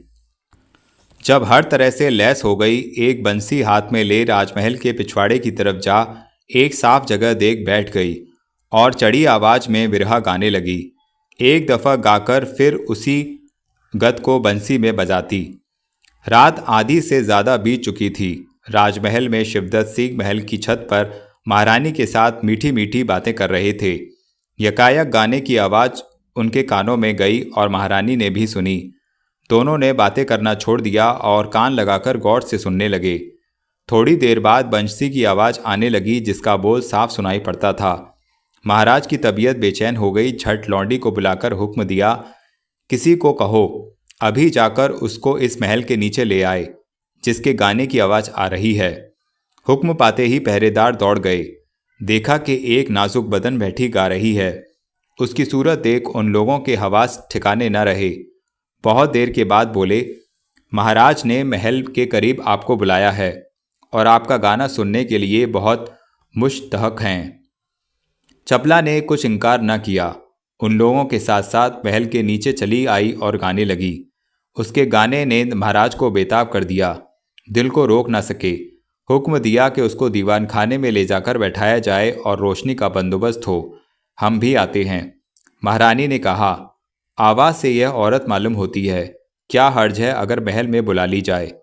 महाराज ने कहा, पहले उसको देख समझ लें, तो फिर जैसा होगा किया जाएगा। अगर यहाँ आने लायक होगी तो तुम्हारी खातिर भी कर दी जाएगी। हुक्म की देर थी, सब सामान लैस हो गया। महाराज दीवान खाने में जा विराजे। बीबी चपला ने झुककर सलाम किया।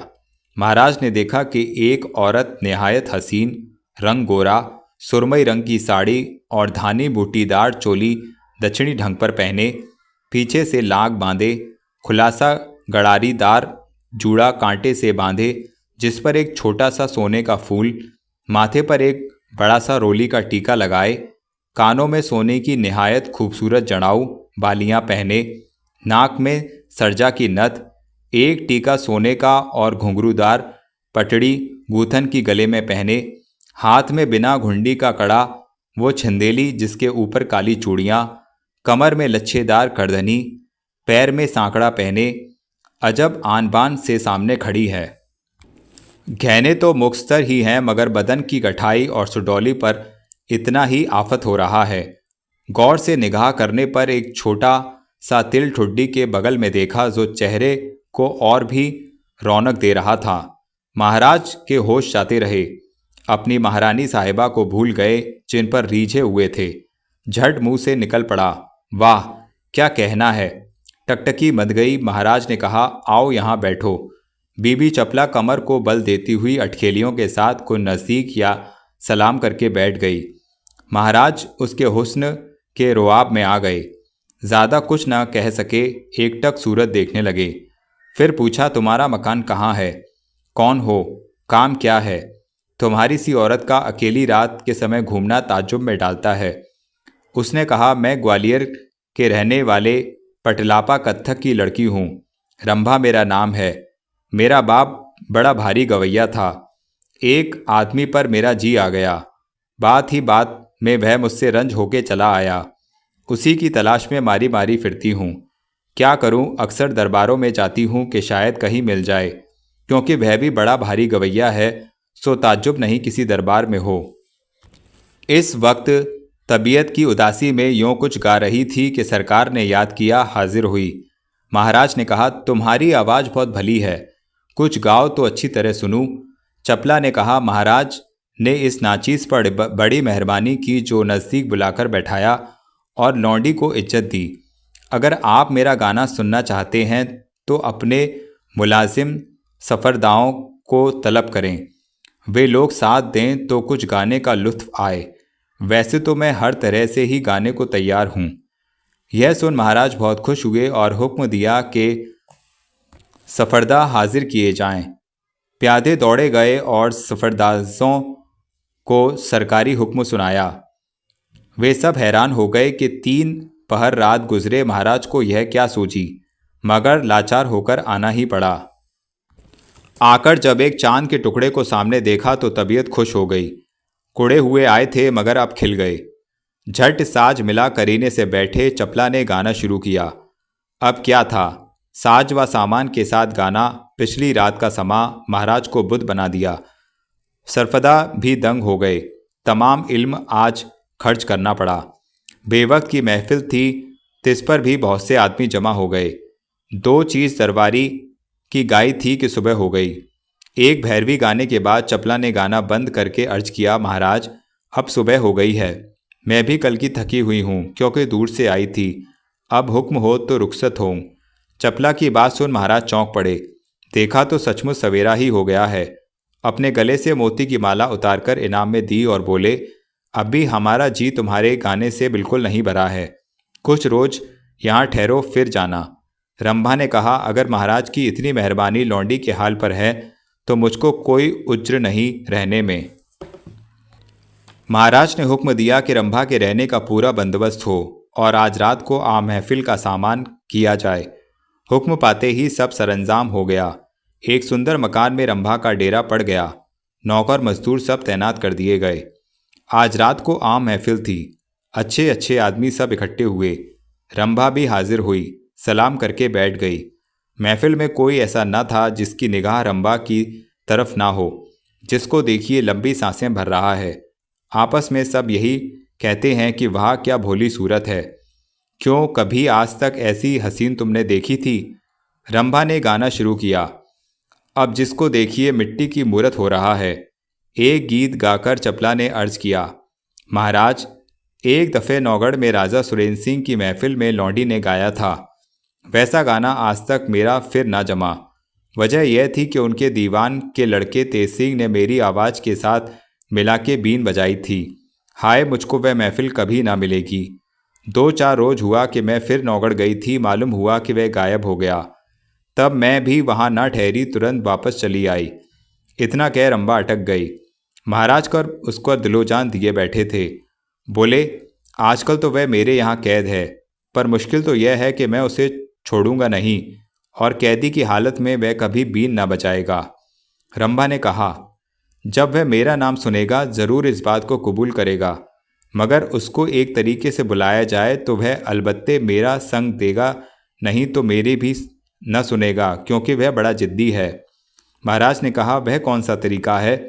रंभा ने कहा, एक तो उसको बुलाने के लिए ब्राह्मण जाए और वह उम्र में 20 वर्ष से ज़्यादा ना हो।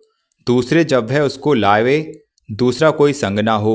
अगर भागने का खौफ हो तो बेड़ी उसके पैरों में पड़ी रहे, इसका कोई मुजायका नहीं। तीसरे, यह कि बीन कोई उम्दा होनी चाहिए। महाराज ने कहा, यह कौन बड़ी बात है? इधर उधर देखा तो एक ब्राह्मण का लड़का चेतराम नामी उसी उम्र का नजर आया। उसे हुक्म दिया कि जाकर तेज सिंह को ले आ। मीर मुंशी से कहा कि तुम जाकर पहरे वालों को समझा दो कि तेज सिंह के आने में कोई रोक टोक ना करें। हाँ, एक बेड़ी उसके पैर में जरूर पड़ी रहे। हुक्म पा चेतराम तेज सिंह को लेने गया और मीर मुंशी ने भी पहरे वालों को महाराज का हुक्म सुनाया। उन लोगों को क्या उज्र था, तेज सिंह को अकेले रवाना कर दिया। तेज सिंह तुरंत समझ गए कि मेरा कोई दोस्त जरूर यहाँ आ पहुँचा, तभी तो उसने ऐसी चालाकी और शर्त से मुझको बुलवाया है।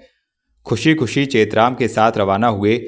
जब महफिल में आए, अजब तमाशा नजर आया। देखा कि एक बहुत ही खूबसूरत औरत बैठी है और सब उसी की तरफ देख रहे हैं। जब तेज सिंह महफिल के बीच में पहुंचे, रंभा ने आवाज़ दी, आओ तेज सिंह, रंभा कब से आपकी राह देख रही है। भला वह बीन कब भूलेगी जो आपने नौगढ़ में बजाई थी। यह कहते हुए रंभा ने तेज सिंह की तरफ देखकर बाईं आंख बंद की। तेज सिंह समझ गए कि यह चपला है। बोले, रंभा तू आ गई। अगर मौत भी सामने नजर आती तो भी मैं तेरे साथ बीन बजा के मरूंगा, क्योंकि मेरे सी गाने वाली भला काहे को मिलेगी। तेज सिंह और रंभा की बात सुन महाराज को बड़ा ताज्जुब हुआ, मगर धुन तो यह थी कि कब बीन बजे और रंभा गावे। बहुत उम्दा बीन तेज सिंह के सामने रखी गई और उन्होंने बजाना शुरू किया। रंभा गाने लगी, अब तो जो समा बंधा है उसकी क्या तारीफ की जाए। महाराज तो सकते किसी हालत में हो गए, औरों की कैफियत दूसरी हो गई।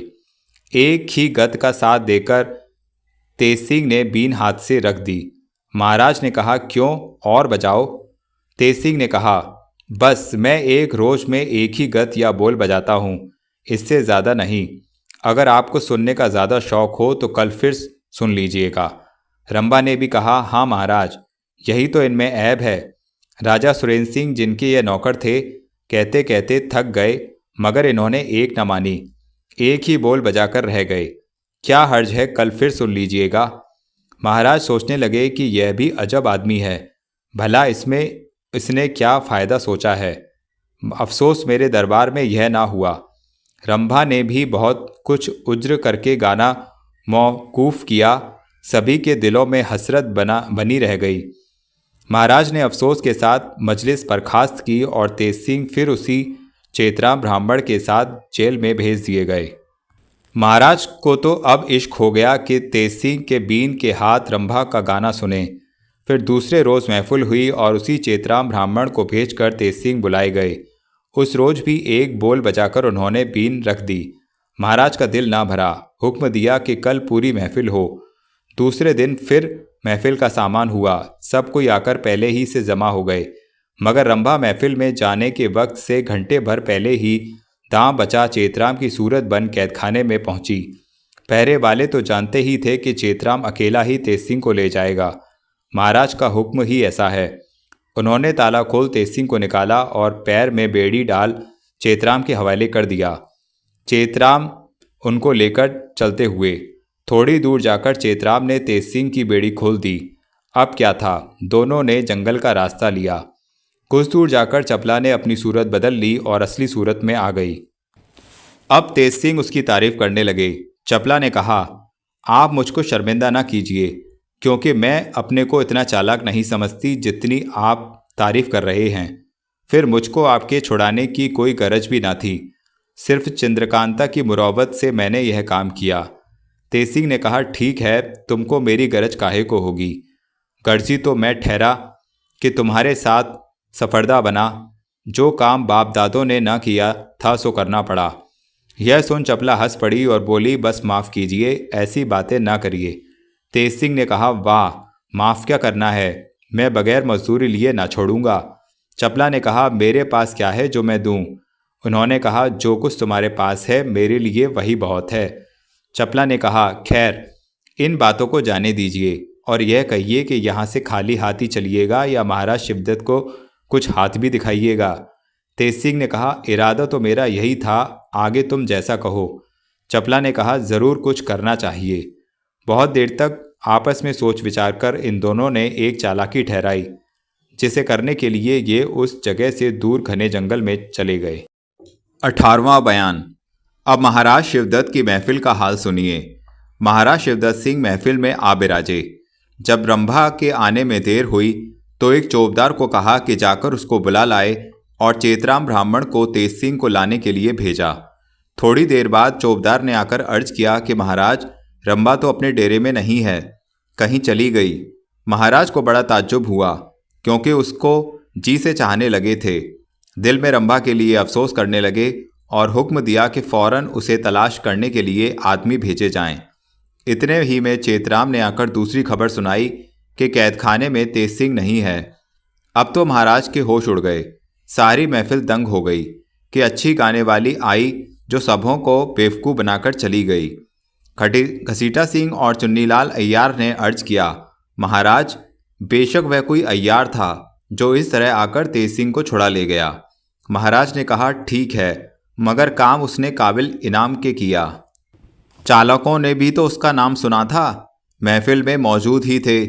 उन लोगों की अक्ल पर क्या पत्थर पड़ गए थे कि उसको ना पहचाना। लानत है तुम लोगों के अय्यार कहलाने पर। यह कह महाराज गम और गुस्से से भरे हुए उठकर महल में चले गए। महफिल में जो लोग बैठे थे उन लोगों ने अपने घर का रास्ता लिया। तमाम शहर में यह बात फैल गई, जिधर देखिए यही चर्चा थी।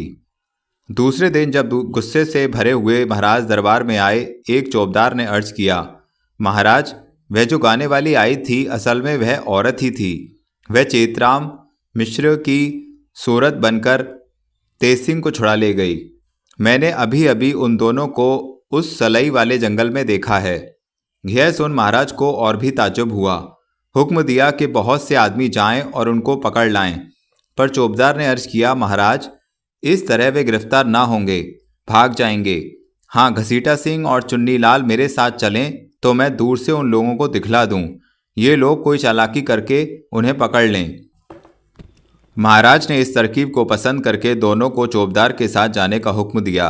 चौबदार उन अय्यारों को लिए हुए उस जगह पहुंचा जिस जगह उसने तेज सिंह को निशान दिया था, पर देखा कि वहां कोई नहीं है।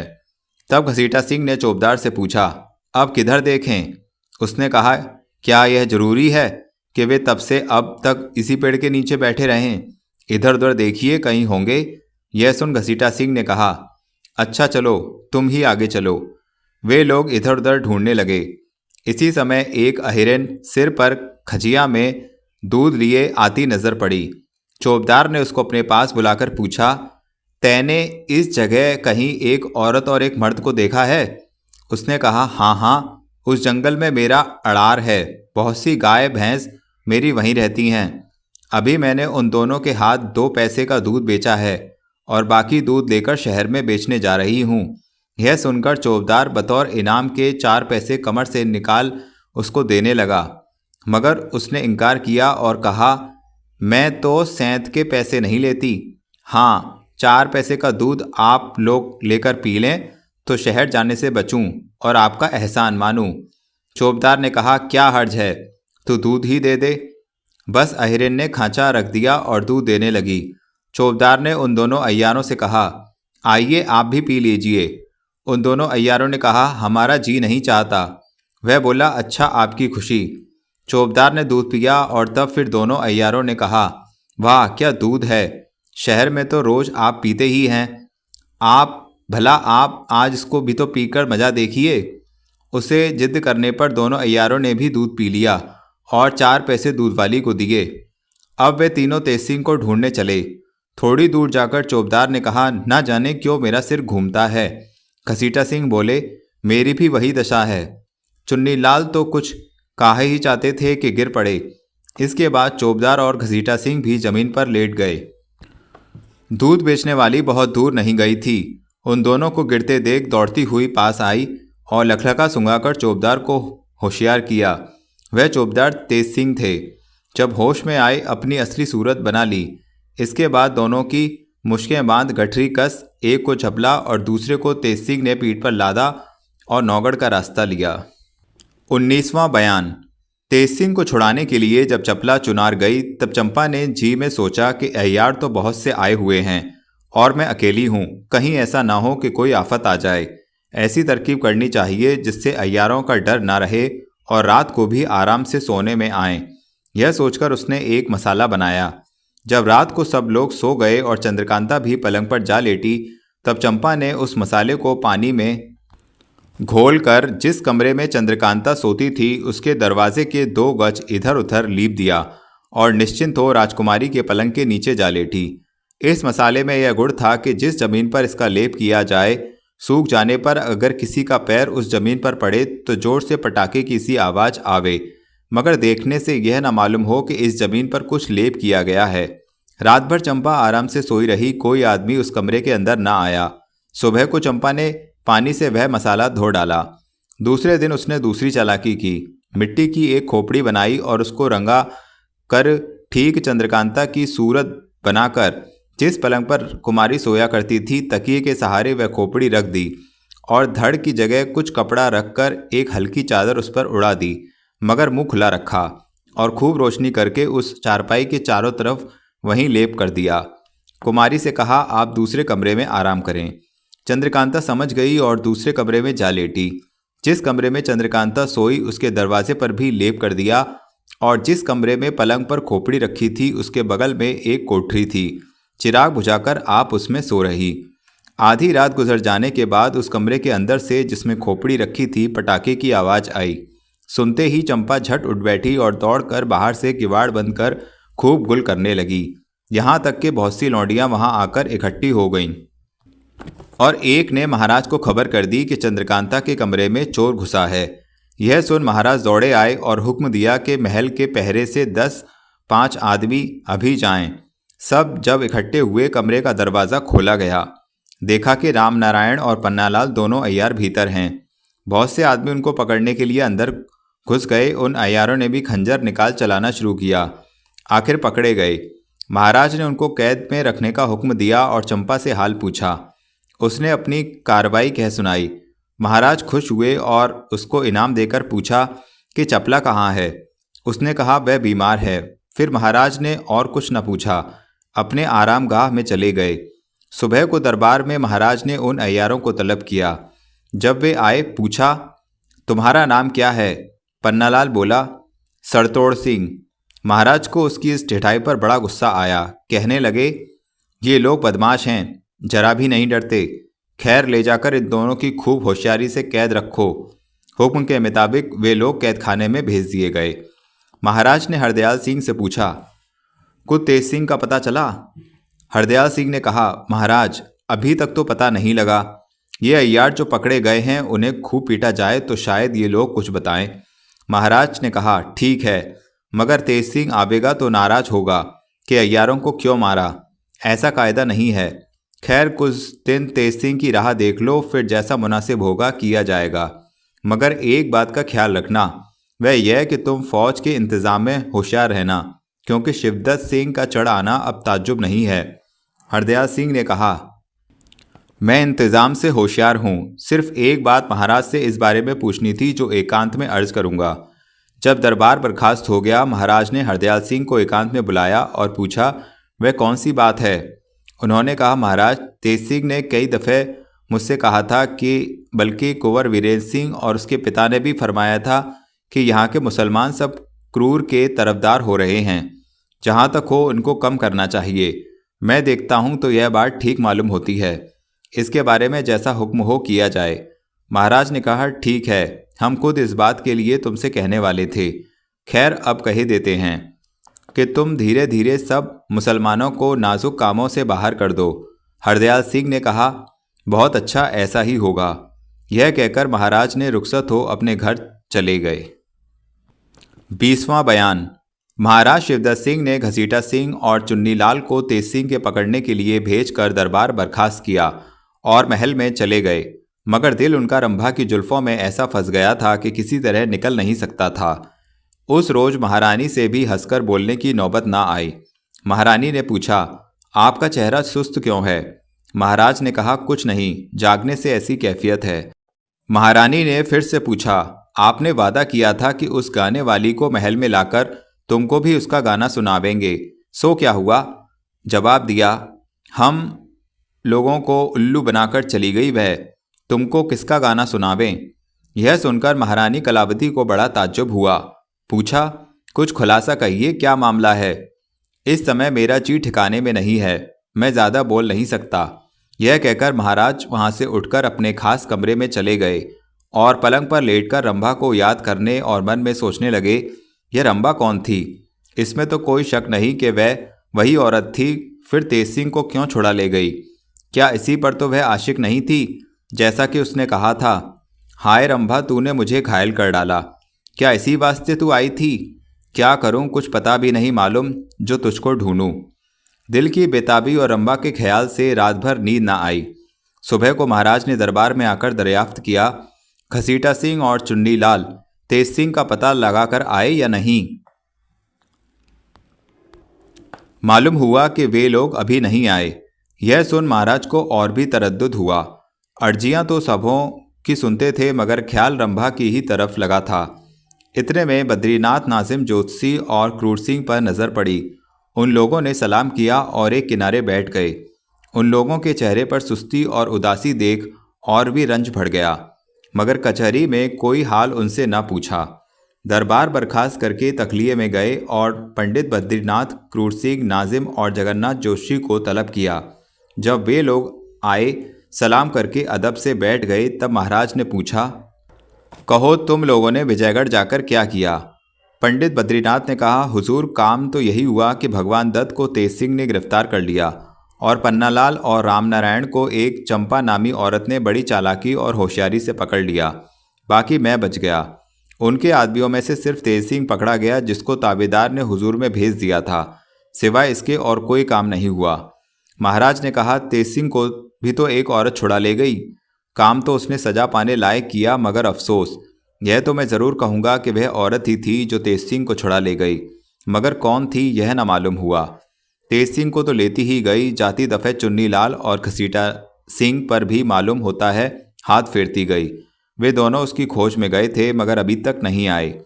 क्रूर सिंह की मदद करने में मेरा नुकसान ही हुआ। खैर, अब तुम लोग यह पता लगाओ कि वह औरत कौन थी जिसने गाना सुनाकर मुझे बेताब कर दिया और सबों की आंखों में धूल डाल के तेज सिंह को छुड़ा ले गई। अभी तक उसकी मोहिनी सूरत मेरी आंखों के आगे फिर रही है। नाजिम ने तुरंत कहा, हुजूर, मैं पहचान गया। वह जरूर चंद्रकांता की सखी चपला थी। यह काम सिवाय उसके दूसरे का नहीं। महाराज ने कहा, क्या चपला चंद्रकांता से भी ज़्यादा खूबसूरत है? नाजिम ने कहा, महाराज, चंद्रकांता की तो चपला क्या पावेगी, मगर उसके बाद दुनिया में कोई खूबसूरत है तो चपला ही है, और वह तेज सिंह पर आशिक भी है। इतना सुन महाराज कुछ देर तक हैरानी में रहे और बोले, चाहे जो हो, जब तक चंद्रकांता और चपला मेरे हाथ न लगेंगी मुझको आराम न मिलेगा। बेहतर है कि मैं इन दोनों के लिए जयसिंह को चिट्ठी लिखूं। क्रूर सिंह बोला, महाराज, जयसिंह चिट्ठी को कुछ न मानेंगे। महाराज ने जवाब दिया, क्या हर्ज है? अगर चिट्ठी पर कुछ ख्याल न करेंगे तो विजयगढ़ ही फतेह करूँगा। यह कहकर मीर मुंशी को तलब किया। जब वह आ गया तो हुक्म दिया, राजा जयसिंह के नाम पर मेरी तरफ से खत लिखो कि चंद्रकांता की शादी मेरे साथ कर दें और दहेज में चपला को दे दें। मीर मुंशी ने बमूजिब हुक्म के खत लिखा और जिस पर महाराज ने मोहर करके पंडित बद्रीनाथ को दिया और कहा तुम ही इस चिट्ठी को लेकर जाओ, यह काम तुम्ही से बनेगा। पंडित बद्रीनाथ को क्या उज्र था, खत लेकर उसी वक्त विजयगढ़ की तरफ रवाना हुए। 21वां बयान। दूसरे दिन महाराज जयसिंह दरबार में बैठे हरदयाल सिंह से तेज सिंह का हाल पूछ रहे थे कि अभी तक पता नहीं लगा कि इतने में सामने से तेज सिंह एक बड़ा भारी गट्ठर पीठ पर लादे हुए आ पहुंचे। गठरी तो दरबार के बीच में रख दी और झुककर महाराज को सलाम किया। महाराज जयसिंह तेज सिंह को देखकर बहुत खुश हुए और बैठने के लिए इशारा किया। अब तेज सिंह बैठ गए तो महाराज ने पूछा, क्यों जी, इतने दिन तुम कहाँ रहे और यह क्या लाए हो? तुम्हारे लिए हम लोगों को बड़ी भारी परेशानी रही। दीवान जीत सिंह भी बहुत घबराए होंगे क्योंकि हमने वहाँ भी तलाश करवाया था। तेज सिंह ने अर्ज किया, महाराज, ताबेदार दुश्मनों के हाथ फंस गया था, अब हुजूर के इकबाल से छूट आया है, बल्कि जाति दफे चुनार के 2 अय्यार जो वहाँ थे लेता आया है। महाराज यह सुनकर बहुत खुश हुए और अपने हाथ का कीमती कड़ा तेज सिंह को इनाम देकर कहा, यहाँ भी 2 अय्यारों को महल में चंपा ने गिरफ्तार किया है जो कैद किए गए हैं, इनको भी वहीं भेज दिया जाना चाहिए। यह कहकर हरदयाल सिंह की तरफ देखा। उन्होंने प्यादों को गठरी खोलने का हुक्म दिया। प्यादों ने गठरी खोली। तेज सिंह ने उन दोनों को होशियार किया और प्यादों ने उनको ले जाकर उसी जेल में बंद कर दिया जिसमें रामनारायण और पन्नालाल थे। तेज सिंह ने महाराज से अर्ज किया, मेरे गिरफ्तार होने से नौगढ़ में सब कोई परेशान होंगे, अगर इजाज़त हो तो मैं जाकर सभी से मिल आऊं। महाराज ने कहा, हाँ ज़रूर, तुमको वहां जाना चाहिए, जाओ, मगर जल्दी वापस चले आना। इसके बाद महाराज ने हरदयाल सिंह को हुक्म दिया, तुम भी मेरी तरफ से तोहफा लेकर तेज सिंह के साथ नौगढ़ जाओ। बहुत अच्छा कहकर के हरदयाल सिंह ने तोहफे का सामान तैयार किया और कुछ आदमी संग ले तेज सिंह के साथ नौगढ़ रवाना हुए। चपला जब महल में पहुंची, उसको देखते ही चंद्रकांता ने खुश होकर उसे गले लगा लिया और थोड़ी देर बाद हाल पूछने लगी। चपला ने अपना पूरा हाल खुलासा तौर पर बयान किया। बड़ी देर तक चपला और चंद्रकांता में चहुल होती रही। कुमारी ने चंपा की चालाकी का हाल बयान करके कहा कि तुम्हारी शागिर्द ने भी 2 अय्यारों को गिरफ्तार किया है। यह सुन चपला बहुत खुश हुई और चंपा को, जो उसकी जगह मौजूद थी, गले लगाकर बहुत शाबाशी दी। इधर तेज सिंह जो नौगढ़ गए थे, रास्ते में हरदयाल सिंह से बोले, अगर हम लोग सवेरे दरबार के वक्त पहुंचते तो अच्छा होता, क्योंकि उस वक्त सब कोई वहां रहेंगे। इस बात को हरदयाल सिंह ने भी पसंद किया और रास्ते में ठहर गए। दूसरे दिन दरबार के समय वे दोनों पहुंचे और सीधा कचहरी में चले गए। राजा साहब के बगल में वीरेंद्र सिंह भी बैठे थे। तेज सिंह को देखकर इतने खुश हुए मानो दोनों जहान की दौलत मिल गई हो। हरदयाल सिंह ने झुककर महाराज और कुमार को सलाम किया और जीत सिंह से बराबर की मुलाकात की। तेज सिंह ने भी राजा सुरेंद्र सिंह के कदमों पर सर रखा। राजा साहब ने प्यार से उनका सर उठाया। अब अपने पिता को पायलागन करके तेज सिंह कुमार के बगल में जा बैठे। हरदयाल सिंह ने तोहफा पेश किया और एक पोशाक जो कुंवर वीरेंद्र सिंह के वास्ते लाए थे वह उनको पहनाया, जिसे देख राजा सुरेंद्र सिंह बहुत खुश हुए और कुमार की खुशी का तो कोई ठिकाना ही ना रहा। राजा ने तेज सिंह के गिरफ्तार होने का हाल पूछा। तेज सिंह ने पूरा हाल अपने गिरफ्तार होने का तथा कुछ बनावटी हाल अपने छूटने का बयान किया और यह भी कहा, आती दफ़े वहाँ के 2 अय्यारों को भी गिरफ्तार कर लाया हूँ जो विजयगढ़ में कैद हैं। यह सुनकर राजा ने खुश होकर तेज सिंह को बहुत कुछ इनाम दिया और कहा, तुम अभी जाओ, महल में सबसे मिलकर अपनी माँ से मिलो, उस बेचारी का तुम्हारी जुदाई से क्या हाल होगा वही जानती होगी। बमूजिब मर्जी के तेज सिंह सबों से मिलने के वास्ते रवाना हुए। हरदयाल सिंह की मेहमानी के लिए राजा ने जीत सिंह को हुक्म देकर दरबार बर्खास्त किया। सबों से मिलने के बाद तेज सिंह कुंवर वीरेंद्र सिंह के कमरे में गए। कुमार ने बड़ी खुशी से उठकर तेज सिंह को गले लगा लिया और जब बैठने को कहा, अपने गिरफ्तार होने का हाल तो तुमने ठीक ठाक बयान कर दिया, मगर छूटने का हाल बयान करने में झूठ कहा था। अब सच सच बताओ, तुमको किसने छुड़ाया? तेज सिंह ने चपला की बड़ी तारीफ की और उसकी मदद से अपने छूटने का सच्चा हाल बयान कर दिया। कुमार ने कहा, मुबारक हो।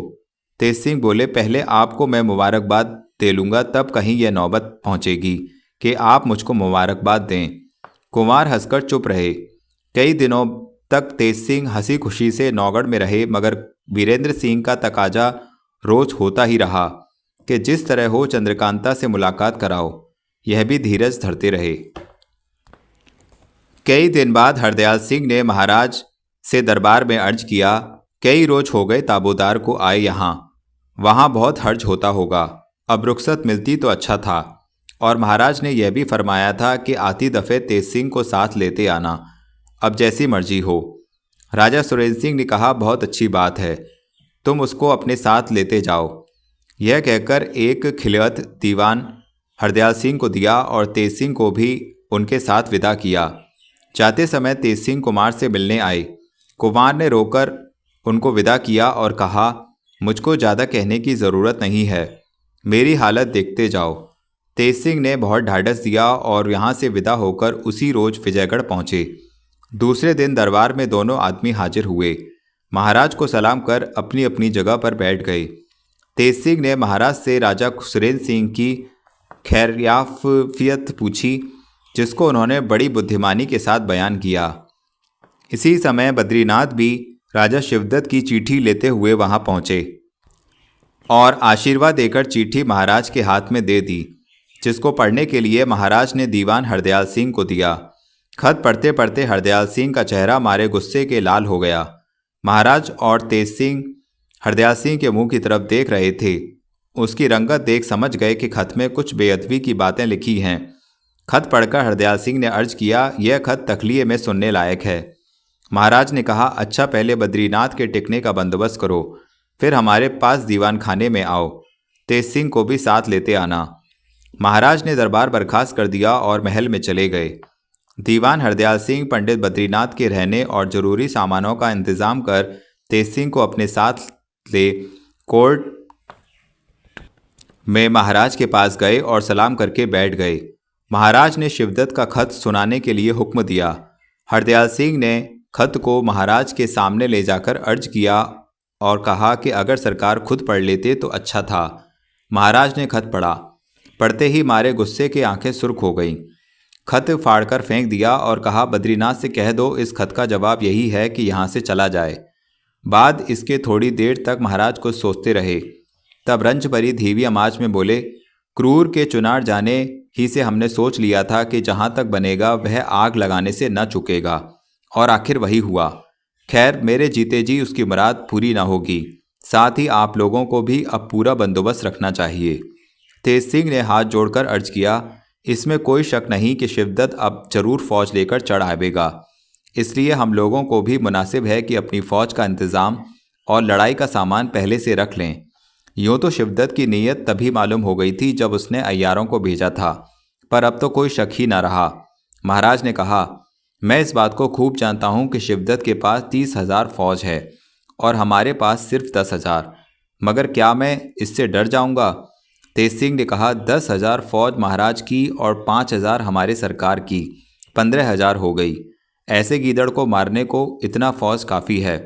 जब महाराज दीवान साहब को एक खत देकर मेरे साथ नौगढ़ भेजें, मैं जाकर तमाम फौज ले आता हूँ।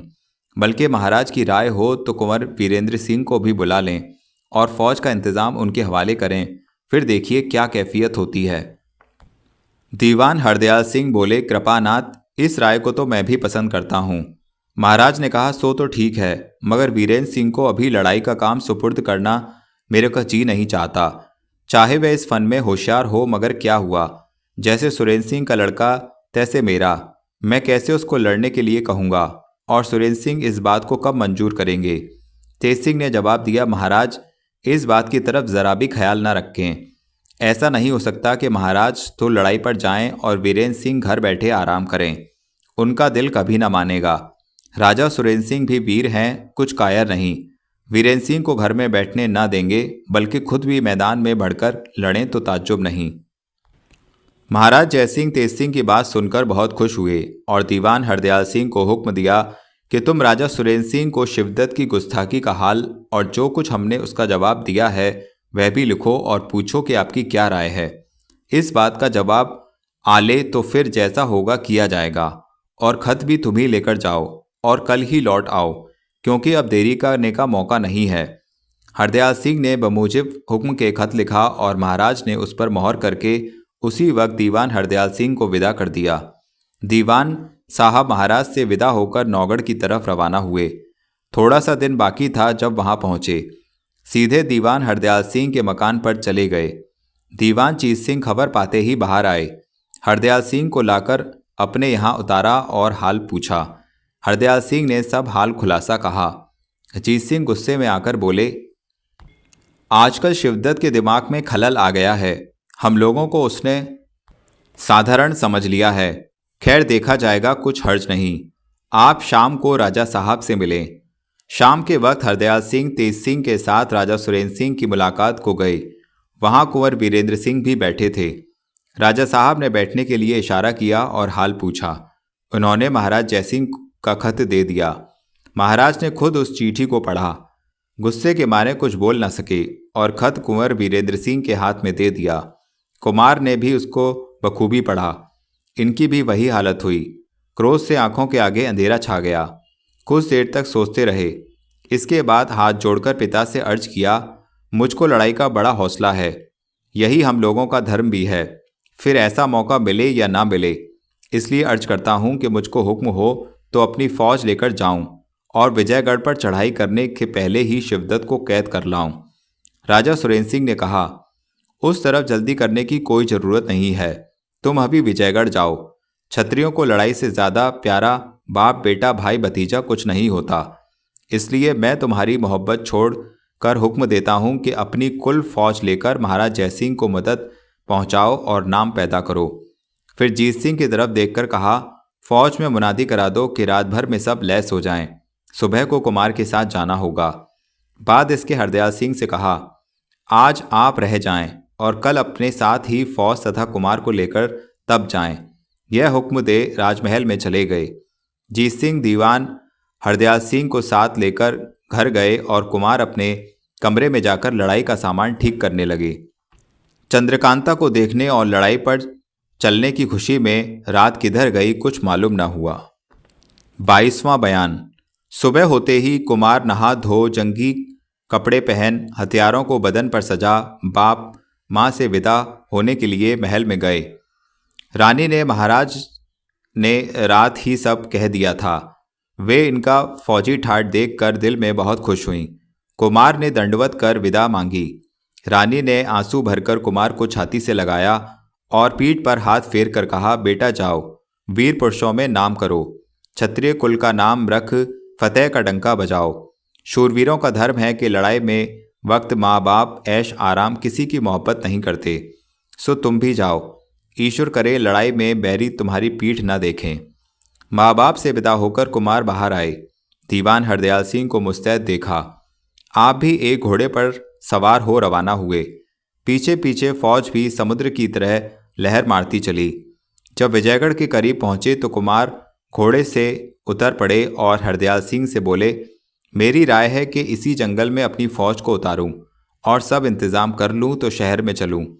हरदयाल सिंह ने कहा, आपकी राय बहुत अच्छी है। मैं भी पहले से चलकर आपके आने की खबर महाराज को देता हूं, फिर लौटकर आपको साथ लेकर चलूंगा। कुमार ने कहा, अच्छा जाइए।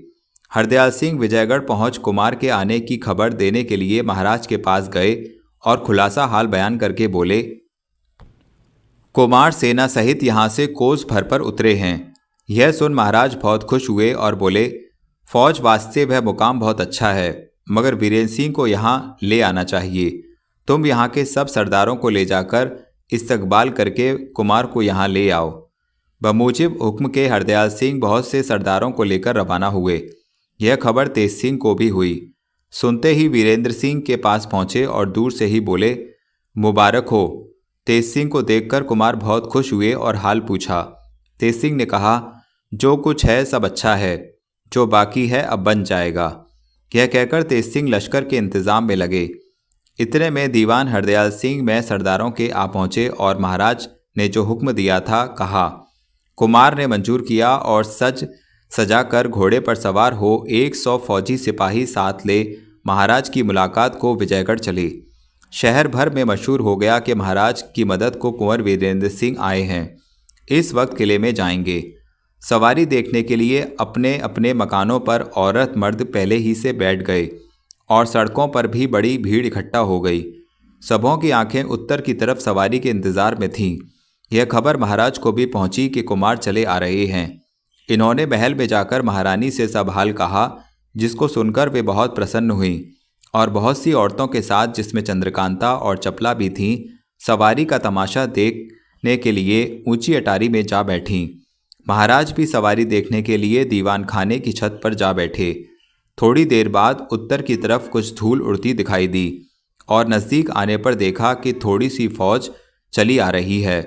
कुछ अरसा गुजरा तो साफ दिखाई देने लगा। कुछ सवार जो धीरे धीरे महल की तरफ आ रहे थे फौलादी जिन्न पहने हुए थे, जिस पर डूबते हुए सूर्य की किरणें पड़ने से अजब चमक दमक मालूम होती थी। हाथ में झंडीदार नेज़ा लिए, ढाल तलवार लगाए, जवानी की उमंग में अकड़े हुए बहुत ही भले मालूम पड़ते थे। उनके आगे आगे एक खूबसूरत, ताकतवर और जेवरों से सजे हुए घोड़े पर, जिस पर जड़ाऊ जीन कसी हुई थी और अटखेलियाँ कर रहा था, कुंवर वीरेंद्र सिंह सवार थे। सिर पर फौलादी टोपी, जिसमें एक हुमा के पर की लंबी कलंगी लगी हुई थी। बदन में बेशकीमत लिबास के ऊपर फौलादी ज़िर्र पहने हुए थे। गोरा रंग, बड़ी बड़ी आँखें, गालों पर सुर्खी छा रही थी। बड़े बड़े पन्नों के दाने का कंठा और भुजबंद भी पन्ने का था, जिसकी चमक चेहरे पर पड़कर खूबसूरती को दूना कर रही थी। कमर में जड़ाऊ पेटी, जिसमें बेशकीमती हीरा जड़ा हुआ था, और फिल्ली तक का जूता, जिस पर कौदे मोती का काम था, चमड़ा नजर नहीं आता था, पहरे हुए थे। ढाल तलवार खंजर तीर कमान लगाए एक गुर्ज करबूस में लटकता हुआ, हाथ में नेज़ा लिए घोड़ा कुदाते चले आ रहे थे। ताकत, जवामर्दी, दिलेरी और रोआब उनके चेहरे ही से झलकता था। दोस्तों के दिल में मोहब्बत और दुश्मनों के दिल में खौफ पैदा होता था। सबसे ज़्यादा लुत्फ तो यह था कि जो 100 सवार संग में चले आ रहे थे, वे सब भी उन्हीं के हमसिन थे। शहर में भीड़ लग गई। जिसकी निगाह कुमार पर पड़ती थी, आंखों में चकाचौंध सी आ जाती थी। महारानी ने जो वीरेंद्र सिंह को बहुत दिनों पर इस ठाठ और रोआब से आते देखा, सौगनी मोहब्बत आगे से ज़्यादा बढ़ गई। झट मुँह से निकल पड़ा, अगर चंद्रकांता के लायक वर हैं तो वीरेंद्र, चाहे जो हो, मैं तो इसी को दामाद बनाऊंगी। चंद्रकांता और चपला भी दूसरी खिड़की से देख रही थी। चपला ने टेढ़ी निगाहों से कुमार की तरफ देखा। वह शर्मा गई, दिल हाथ से जाता रहा। कुमार की तस्वीर आंखों में समा गई। उम्मीद हुई कि अब पास से देखूंगी। उधर महाराज की भी टकटकी बंध गई। इतने में कुमार किले के नीचे आ पहुंचे। महाराज से न रहा गया, खुद उतर आए, और जब वे किले के अंदर आवे, महाराज भी वहां पहुंच गए। वीरेंद्र सिंह ने महाराज को देखकर पैर छुआ। उन्होंने उठाकर छाती से लगा लिया और हाथ पकड़े सीधे महल में ले गए। महारानी उन दोनों को आते देख आगे तक बढ़ आईं। कुमार ने चरण छुआ। महारानी की आंखों में प्रेम का जल भर आया। बड़ी खुशी से कुमार को बैठने के लिए कहा। महाराज भी बैठ गए। बाईं तरफ महारानी और दाहिनी तरफ कुमार थे। चारों तरफ लौंडियों की भीड़ थी, जो अच्छे अच्छे गहने और कपड़े पहने हुई थीं। कुमार को नीची निगाहें चारों तरफ घूमने लगीं, मानो किसी को ढूंढ रही हो। चंद्रकांता भी किवाड़ की आड़ में खड़ी उनको देख रही थी। मिलने के लिए तबीयत घबरा रही थी, मगर क्या करें, लाचार थी। थोड़ी देर तक महाराज और कुमार महल में रहे। इसके बाद उठे और कुमार को साथ लिए हुए दीवान खाने में पहुंचे। अपने खास आरामगाह के पास वाला एक सुंदर कमरा उनके लिए मुकर्रर किया। महाराज से विदा होकर कुमार अपने कमरे में गए। तेज सिंह भी पहुंचे। कुछ देर चहल में गुजरी। चंद्रकांता को महल में न देखने से इनकी तबीयत उदास थी। सोचते थे कि कैसे मुलाकात हो। इसी सोच में आंख लग गई। सुबह जब महाराज दरबार में गए, वीरेंद्र सिंह स्नान पूजा से छुट्टी पा दरबारी पोशाक पहने, कलंगी सरपेच जिगा समेत सर पर रख, तेज सिंह को साथ ले दरबार में गए। महाराज ने अपने सिंहासन के बगल में एक जड़ाऊ कुर्सी पर कुमार को बैठाया। हरदयाल सिंह ने महाराज की चिट्ठी का जवाब पेश किया, जो राजा सुरेंद्र सिंह ने लिखा था। उसको पढ़कर महाराज बहुत खुश हुए। थोड़ी देर के बाद दीवान साहब को हुक्म दिया कि कुमार की फौज में हमारी तरफ से बाजार लगाया जाए और गल्ले वगैरह का पूरा इंतज़ाम किया जाए। किसी को किसी तरह की तकलीफ ना हो। कुमार ने अर्ज किया, महाराज सामान सब साथ आया है। महाराज ने कहा, क्या तुमने इस राज्य को दूसरे का समझा है? सामान आया है तो क्या हुआ, वह भी अब जरूरत होगी काम आवेगा। अब हम कुल फौज का इंतज़ाम तुम्हारे सुपुर्द करते हैं, जैसा मुनासिब समझो बंदोबस्त और इंतज़ाम करो। कुमार ने तेज सिंह की तरफ देखकर कहा, तुम जाओ, मेरी फौज के 3 हिस्से करके 2-2 हजार विजयगढ़ के दोनों तरफ भेजो और 1000 फौज के 10 टुकड़े करके इधर उधर 5-5 कोस पर फैला दो और खेमे वगैरह का बंदोबस्त कर दो। जासूसों को चारों तरफ रवाना करो। बाकी महाराज के फौज की कल कवायद देखकर जैसा होगा इंतज़ाम करेंगे।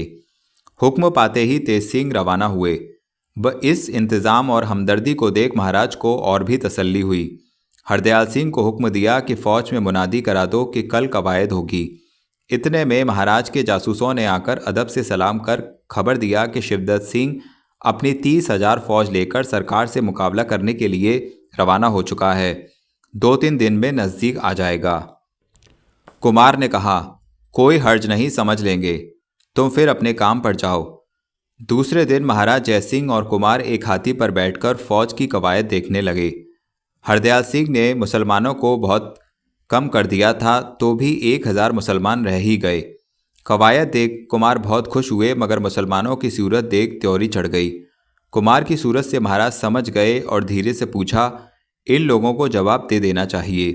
कुमार ने कहा, नहीं, निकाल देने से ये लोग दुश्मनों के साथ हो जाएंगे। मेरी समझ से तो बेहतर होगा कि दुश्मन को रोकने के लिए पहले इन्हीं लोगों को भेजा जाए। इनके पीछे तोपखाना और थोड़ी फौज हमारी रहेगी। वे लोग, इन लोगों की नीयत खराब या भागने का इरादा मालूम होने पर पीछे से तोप मारकर इन सबों की सफाई कर डालेंगे।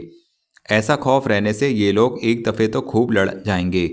मुफ्त मर जाने से लड़कर मरना बेहतर पसंद करेंगे। इस राय को महाराज ने बहुत पसंद किया और दिल में कुमार के अक्ल की तारीफ करने लगे। जब महाराज फिरे तो कुमार ने अर्ज किया, मेरा जी शिकार खेलने को चाहता है, अगर इजाज़त हो तो जाऊं। महाराज ने कहा, अच्छा, मगर दूर मत जाना और दिन रहते जल्दी लौटाना। यह कहकर हाथी बैठवाया। कुमार उतर पड़े और घोड़े पर सवार हुए। महाराज का इशारा पा दीवान हरदयाल सिंह ने 100 सवार साथ कर दिए। कुमार शिकार के लिए रवाना हुए। थोड़ी देर बाद एक घने जंगल में पहुंचकर 2 सांभर तीर से मारे और फिर शिकार ढूंढने लगे। इतने में तेज सिंह भी पहुंचे। कुमार ने पूछा, क्या सब इंतज़ाम हो चुका जो तुम यहाँ चले आए? तेज सिंह ने कहा, क्या आज ही हो जाएगा? कुछ आज कुछ कल दुरुस्त हो जाएगा। इस वक्त मेरे जी में आया कि चलें जरा उस तहखाने की सैर करावें जिसमें अहमद को कैद किया है। इसलिए आपसे पूछने आया हूं कि अगर इरादा हो तो आप भी चलिए। हाँ, मैं चलूँगा, कहकर कुमार ने उस तरफ घोड़ा फेरा। तेज सिंह भी घोड़े के साथ रवाना हुए। बाकी सबों को हुक्म दिया कि वापस जाएं और दोनों सांभरों को जो शिकार किए हैं उठा ले जाएं। थोड़ी देर में कुमार और तेज सिंह तहखाने के पास पहुंचे और अंदर घुसे। जब अंधेरे किला निकल गया तो रोशनी आई तो सामने एक दरवाज़ा दिखाई देने लगा। कुमार घोड़े से उतर पड़े। अब तेज सिंह ने कुमार से पूछा, भला यह तो कहिए कि आप यह दरवाज़ा खोल भी सकते हैं कि नहीं? कुमार ने कहा, क्यों नहीं, इसमें क्या कारीगरी है? यह कह झट से आगे बढ़ शेर के मुंह से जवान बाहर निकाल ली। दरवाज़ा खुल गया। तेज सिंह ने कहा, याद तो है? कुमार ने कहा, क्या मैं भूलने वाला हूँ? दोनों अंदर गए और सैर करते करते चश्मे के किनारे पहुँचे।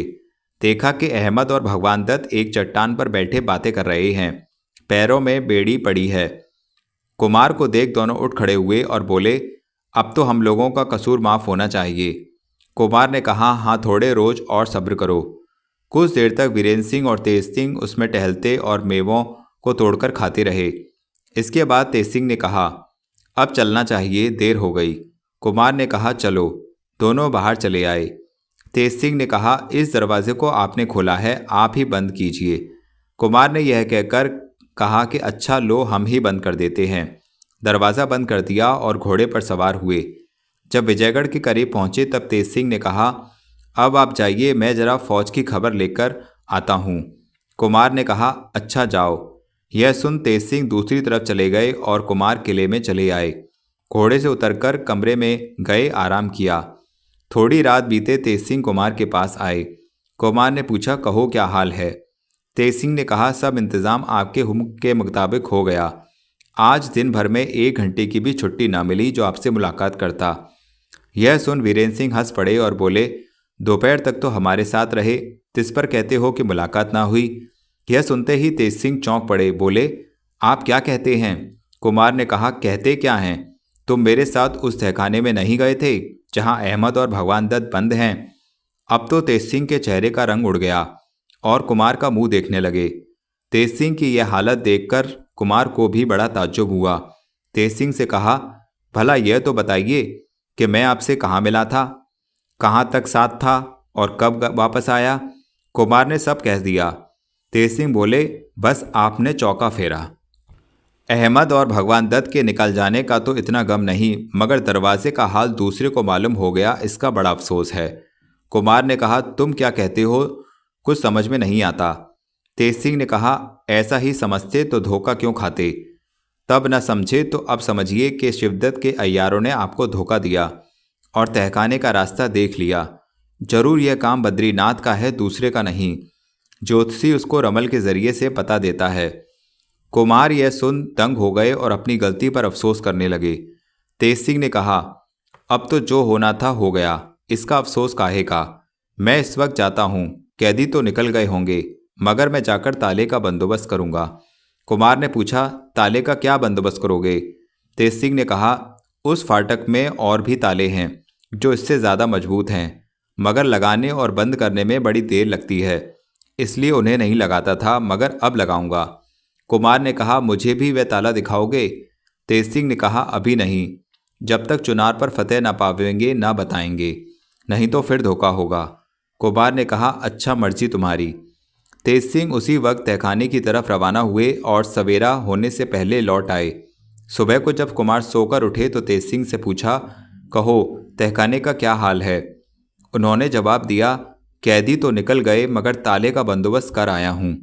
नहा धो और कुछ खाकर कुमार को तेज सिंह दरबार में ले गए। महाराज को सलाम करके दोनों अपनी अपनी जगह बैठ गए। आज जासूसों ने खबर कर दी कि शिवदत्त की फौज और पास आ गई है, अब 10 कोस पर है। कुमार ने महाराज से अर्ज किया, अब मौका आ गया है कि मुसलमानों की फौज दुश्मनों को रोकने के लिए आगे भेजी जाए। महाराज ने कहा, अच्छा भेज दो। कुमार ने तेज सिंह से कहा, आप अपना एक तोपखाना भी इस मुसलमानी फौज के पीछे रवाना करो। फिर कान में कहा, अपने तोपखाने वालों को समझा देना कि जब फौज की नीयत खराब देखें तो जिंदा किसी को न जाने दें। तेज सिंह इंतजाम करने के लिए चले गए। हरदयाल सिंह को भी साथ लेते गए। महाराज ने दरबार बर्खास्त किया और कुमार को साथ ले महल में पधारे। दोनों ने साथ ही भोजन किया। इसके बाद कुमार अपने कमरे में चले गए। छटपटाते रह गए, मगर आज भी चंद्रकांता की सूरत ना देखी, लेकिन चंद्रकांता ने आड़ से इनको बखूबी देख लिया। 23वां बयान। शाम को महाराज से मिलने के लिए वीरेंद्र सिंह गए। महाराज ने उन्हें अपने बगल में बैठाकर बातचीत कर इतने में हरदयाल सिंह और तेज सिंह भी आ पहुंचे। महाराज ने हाल पूछा। उन्होंने अर्ज किया कि फौज मुकाबले में भेज दी गई है। लड़ाई के बारे में राय और तरकीबें होने लगीं। सब सोचते विचारते आधी रात गुजर गई। यकायक कई चौबदारों ने आकर अर्ज किया, महाराज, चोर महल से कुछ आदमी निकल कर भागे, जिनको दुश्मन समझकर पहरे वालों ने तीर मारा, मगर वे जख्मी होकर भी निकल गए। यह खबर सुन महाराज बड़े गौर में पड़ गए। कुमार और तेज सिंह भी हैरान थे। इतने ही में महल से रोने की आवाज़ आने लगी। सभी का ख्याल उस रोने पर चला गया। पल पल में रोने और चिल्लाने की आवाज़ बढ़ने लगी, यहाँ तक कि तमाम महल में हाहाकार मच गया।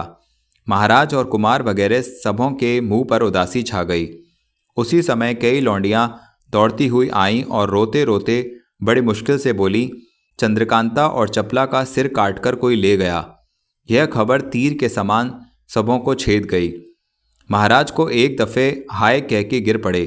कुमार की भी अजब हालत हो गई, चेहरे पर मुर्दनी छा गई। हरदयाल सिंह की आंखों से आंसू जारी हुआ। तेज सिंह काठ की मूरत बन गए। महाराज ने अपने को संभाला और कुमार की अजब हालत देख गले से लगा लिया। इसके बाद रोते हुए कुमार का हाथ पकड़े महल में दौड़े चले गए। देखा कि हाहाकार मचा हुआ है। महारानी चंद्रकांता की लाश पर पछाड़ें खा रही है। सिर फट गया है, खून जारी है।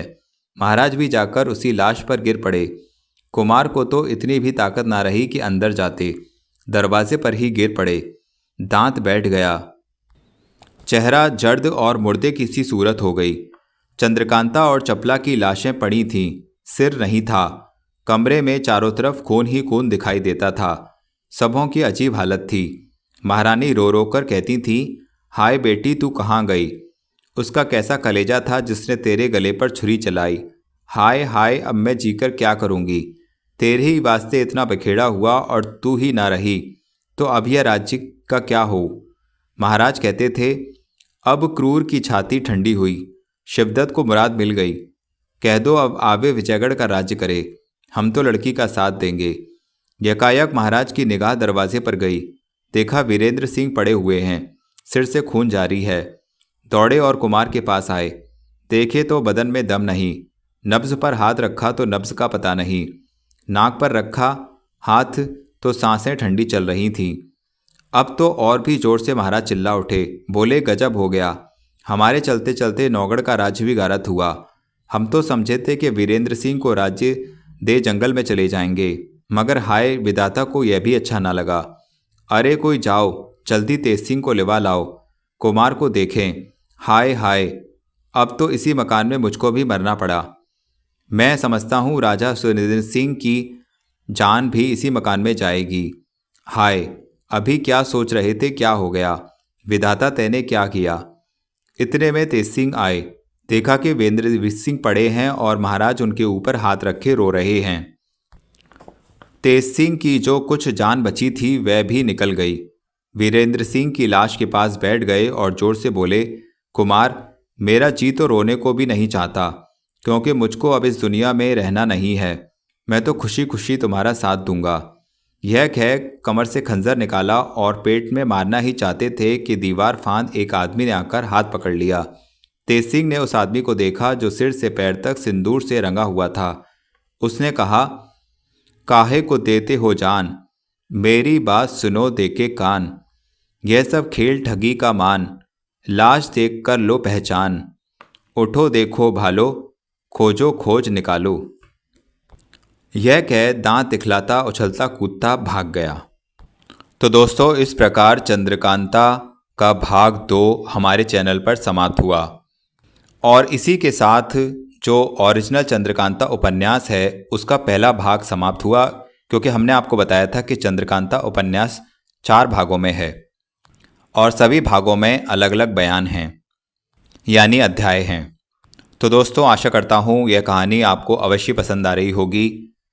यदि आपको कोई चीज़ समझ में नहीं आ रही है तो आप कमेंट में जाकर पूछ सकते हैं, और मुझसे कोई छोटी मोटी गलतियाँ हो गई हों तो उसके लिए माफ़ करें। और यदि आपने चैनल सब्सक्राइब नहीं किया है तो चैनल सब्सक्राइब कर लें और इस महत्वपूर्ण वीडियो को लाइक करें, शेयर करें, अपने फ्रेंड्स रिलेटिव्स सभी को बताएं। धन्यवाद।